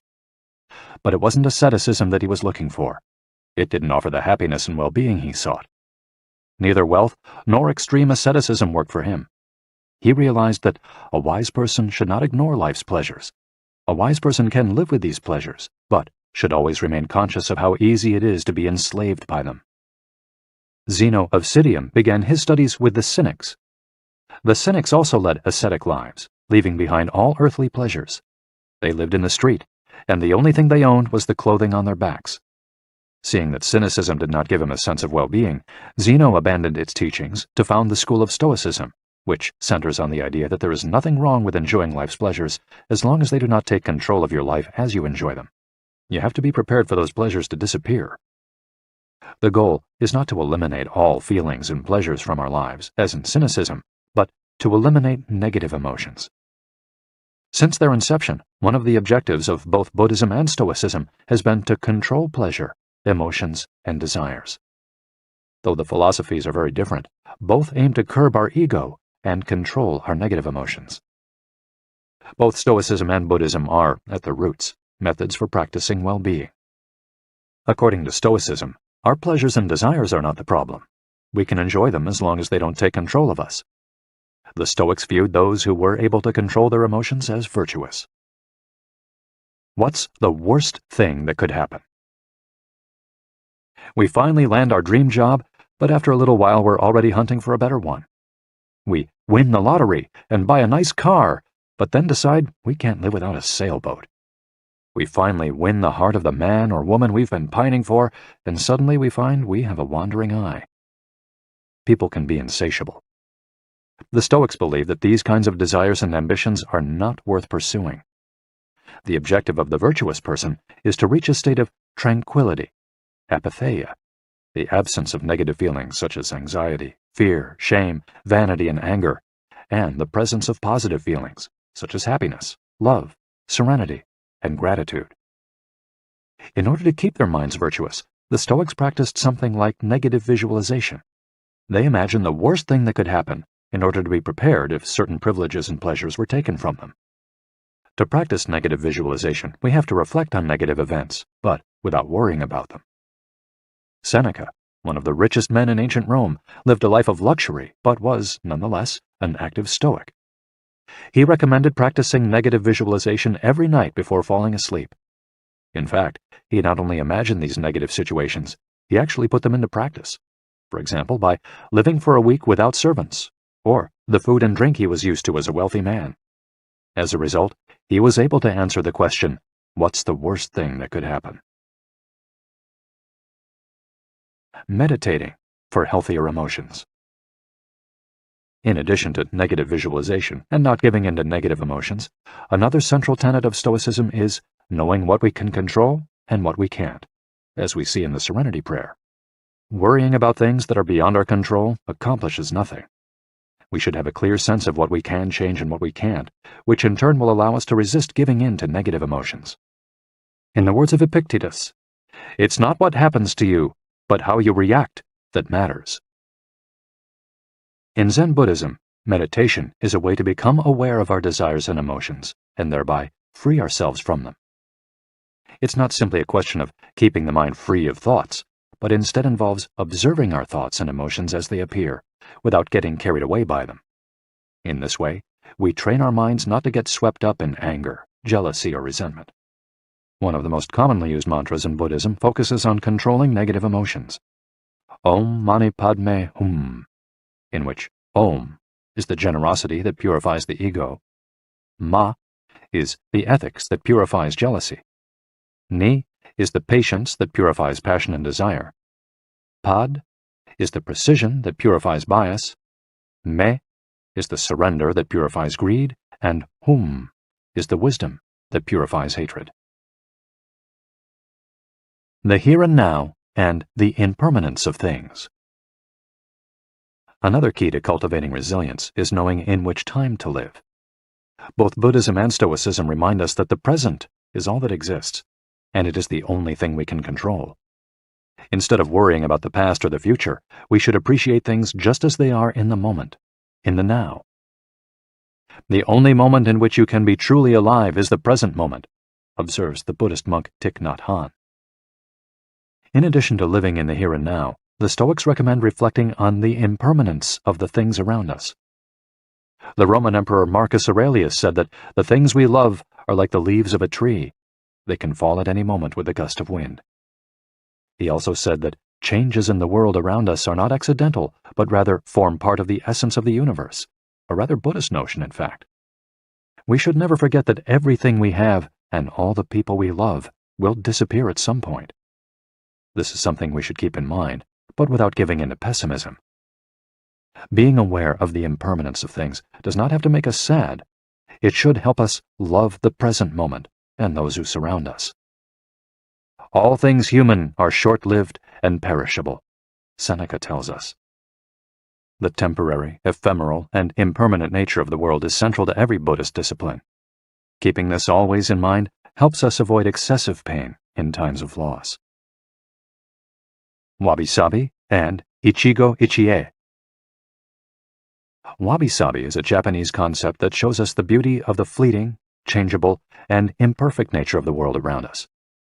Instead of searching for beauty in perfection, we should look for it in things that are flawed, incomplete.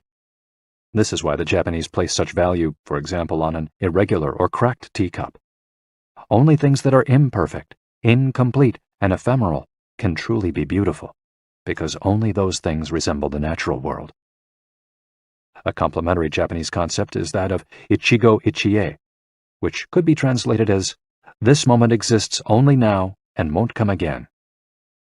It's heard most often in social gatherings as a reminder that each encounter, whether with friends, family, or strangers, is unique and will never be repeated, meaning that we should enjoy the moment and not lose ourselves in worries about the past or the future.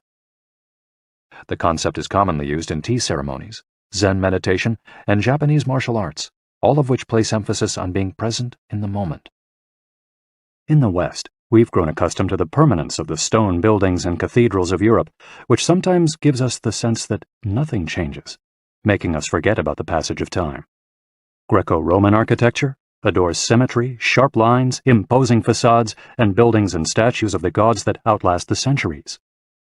Japanese architecture, on the other hand, doesn't try to be imposing or perfect, because it is built in the spirit of wabi-sabi. The tradition of making structures out of wood presupposes their impermanence and the need for future generations to rebuild them. Japanese culture accepts the fleeting nature of the human being and everything we create. The grand shrine of Ise, for example, has been rebuilt every 20 years for centuries. The most important thing is not to keep the building standing for generations, but to preserve customs and traditions, things that can withstand the passage of time better than structures made by human hands.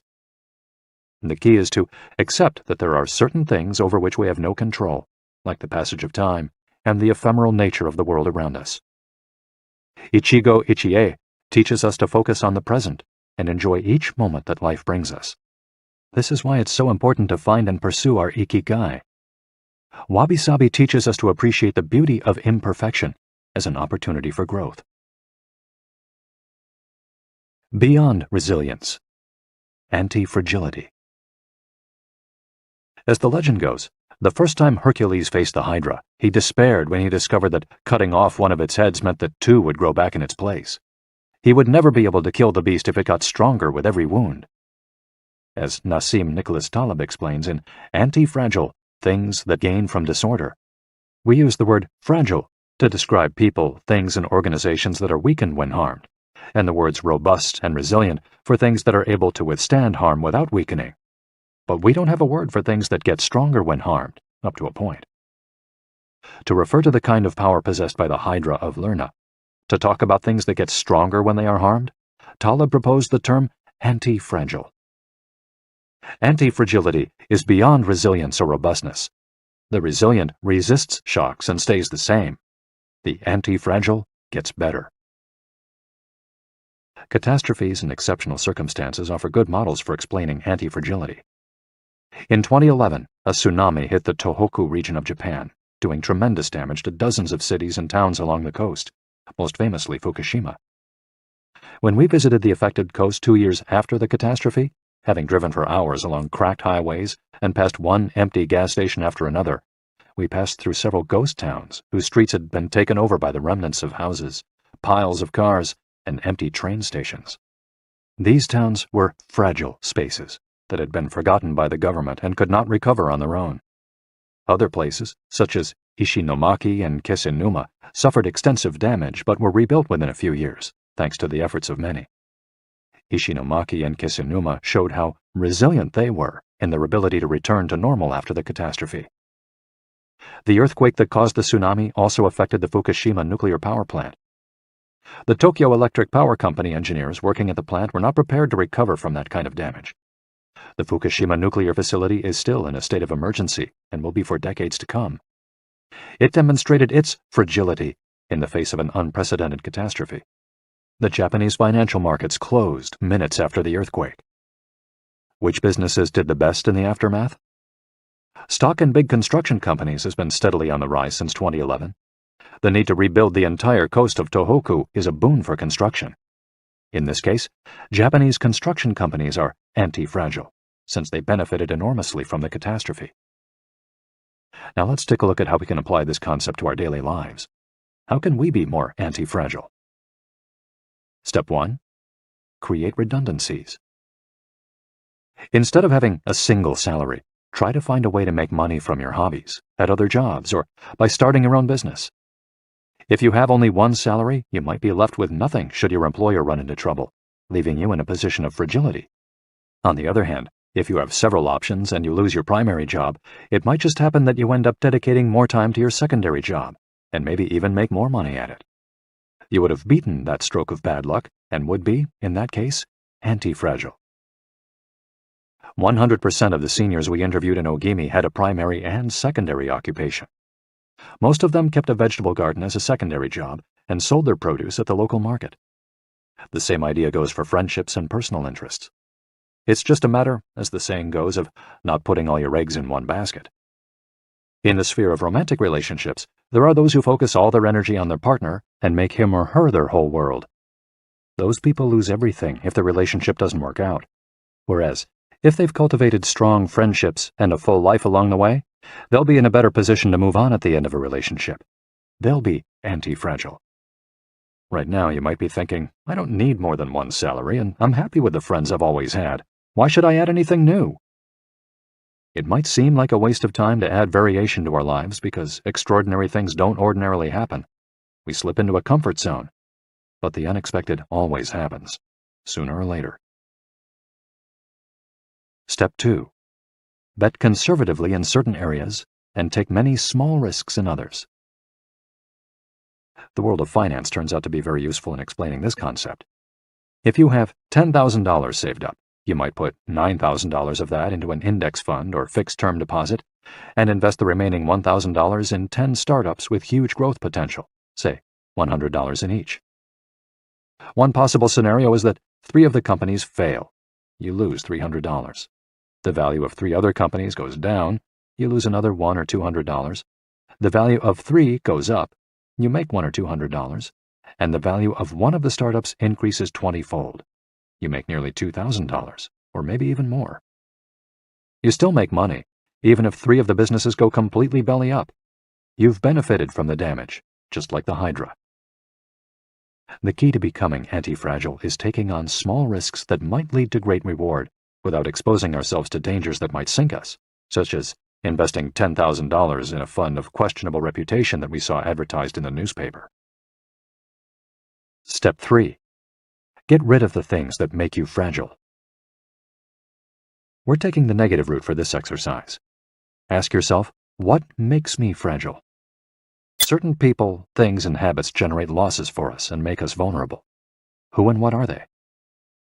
When we make our New Year's resolutions, we tend to emphasize adding new challenges to our lives. It's great to have this kind of objective, but setting good riddance goals can have an even bigger impact. For example, stop snacking between meals. Eat sweets only once a week. Gradually pay off all debt. Avoid spending time with toxic people. Avoid spending time doing things we don't enjoy simply because we feel obligated to do them. Spend no more than 20 minutes on Facebook each day. To build resilience into our lives, we shouldn't fear adversity, because each setback is an opportunity for growth. If we adopt an anti-fragile attitude, we'll find a way to get stronger with every blow, refining our lifestyle and staying focused on our Ikigai. Taking a hit or two can be viewed as either a misfortune or an experience that we can apply to all areas of our lives as we continually make corrections and set new and better goals. As Taleb writes in Anti-Fragile, "We need randomness, mess, adventures, uncertainty, self-discovery, hear traumatic episodes, all these things that make life worth living." We encourage those interested in the concept of anti-fragility to read Nassim Nicholas Taleb's Anti-Fragile. Life is pure imperfection, as the philosophy of wabi-sabi teaches us, and the passage of time shows us that everything is fleeting. But if you have a clear sense of your Ikigai, each moment will hold so many possibilities that it will seem almost like an eternity. Epilogue. Ikigai, the Art of Living. Mitsuo Aida was one of the most important calligraphers and haikuists of the 20th century. He is yet another example of a Japanese person who dedicated his life to a very specific Ikigai, communicating emotions with 17-syllable poems using a shodo calligraphy brush. Many of Aida's haikus philosophize about the importance of the present moment and the passage of time. One could be translated as, "In the here and now, the only thing in my life is your life." In another poem, Aida writes simply, "Here, now." It is an artwork that seeks to evoke feelings of mono no aware, a melancholy appreciation of the ephemeral. The following poem touches on one of the secrets of bringing Ikigai into our lives. "Happiness is always determined by your heart." And one last one, also by Aida, is, "Keep going. Don't change your path." Once you discover your Ikigai, pursuing it and nurturing it every day will bring meaning to your life. The moment your life has this purpose, you will achieve a happy state of flow in all you do, like the calligrapher at his canvas or the chef who, after half a century, still prepares sushi for his patrons with love. Conclusion. Our Ikigai is different for all of us, but one thing we have in common is that we're all searching for meaning. When we spend our days feeling connected to what is meaningful to us, we live more fully.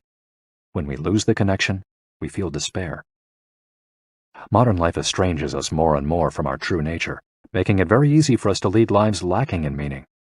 Powerful forces and incentives, money, power, attention, success, distract us on a daily basis.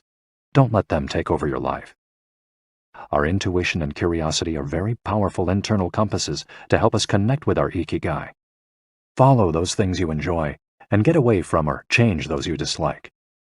Be led by your curiosity and keep busy by doing things that fill you with meaning and happiness. It doesn't need to be a big thing. We might find meaning in being good parents or in helping our neighbors. There is no perfect strategy to connecting with our Ikigai. But what we've learned from the Okinawans is that we should not worry too much about finding it. Life is not a problem to be solved. Just remember to have something that keeps you busy doing what you love while being surrounded by the people who love you. The 10 Rules of Ikigai. We'll conclude this journey with 10 rules we've distilled from the wisdom of the long-lived residents of Ogimi. 1. Stay active. Don't retire. Those who give up the things they love doing and do well lose their purpose in life. That's why it's so important to keep doing things of value, making progress, bringing beauty or utility to others, helping out, and shaping the world around you, even after your official professional activity has ended. 2. Take it slow. Being in a hurry is inversely proportional to quality of life. As the old saying goes, walk slowly and you'll go far. When we leave urgency behind, life and time take on new meaning. 3. Don't fill your stomach. Less is more when it comes to eating for long life, too. According to the 80% rule, in order to stay healthier longer, we should eat a little less than our hunger demands, instead of stuffing ourselves. 4. Surround yourself with good friends. Friends are the best medicine. There for confiding worries over a good chat, sharing stories that brighten your day, getting advice, having fun, dreaming, in other words, living. 5.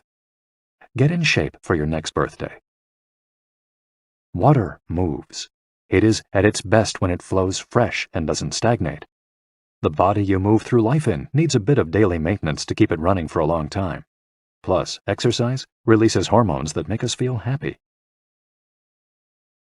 6. Smile. A cheerful attitude is not only relaxing, it also helps make friends.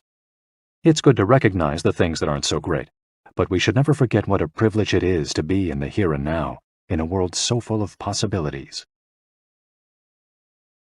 7. Reconnect with nature. Though most people live in cities these days, human beings are made to be part of the natural world. We should return to it often to recharge our batteries. 8. Give thanks. To your ancestors, to nature, which provides you with the air you breathe and the food you eat. To your friends and family, to everything that brightens your days and makes you feel lucky to be alive. Spend a moment every day giving thanks, and you'll watch your stockpile of happiness grow. 9. Live in the moment. Stop regretting the past and fearing the future. Today is all you have. Make the most of it. Make it worth remembering. 10. Follow your Ikigai. There is a passion inside you, a unique talent that gives meaning to your days and drives you to share the very best of yourself until the very end. If you don't know what your Ikigai is yet, as Viktor Frankl says, your mission is to discover it. The authors of this audiobook wish you a long, happy, and purposeful life. Thank you for joining us. Héctor García and Francesc Miralles.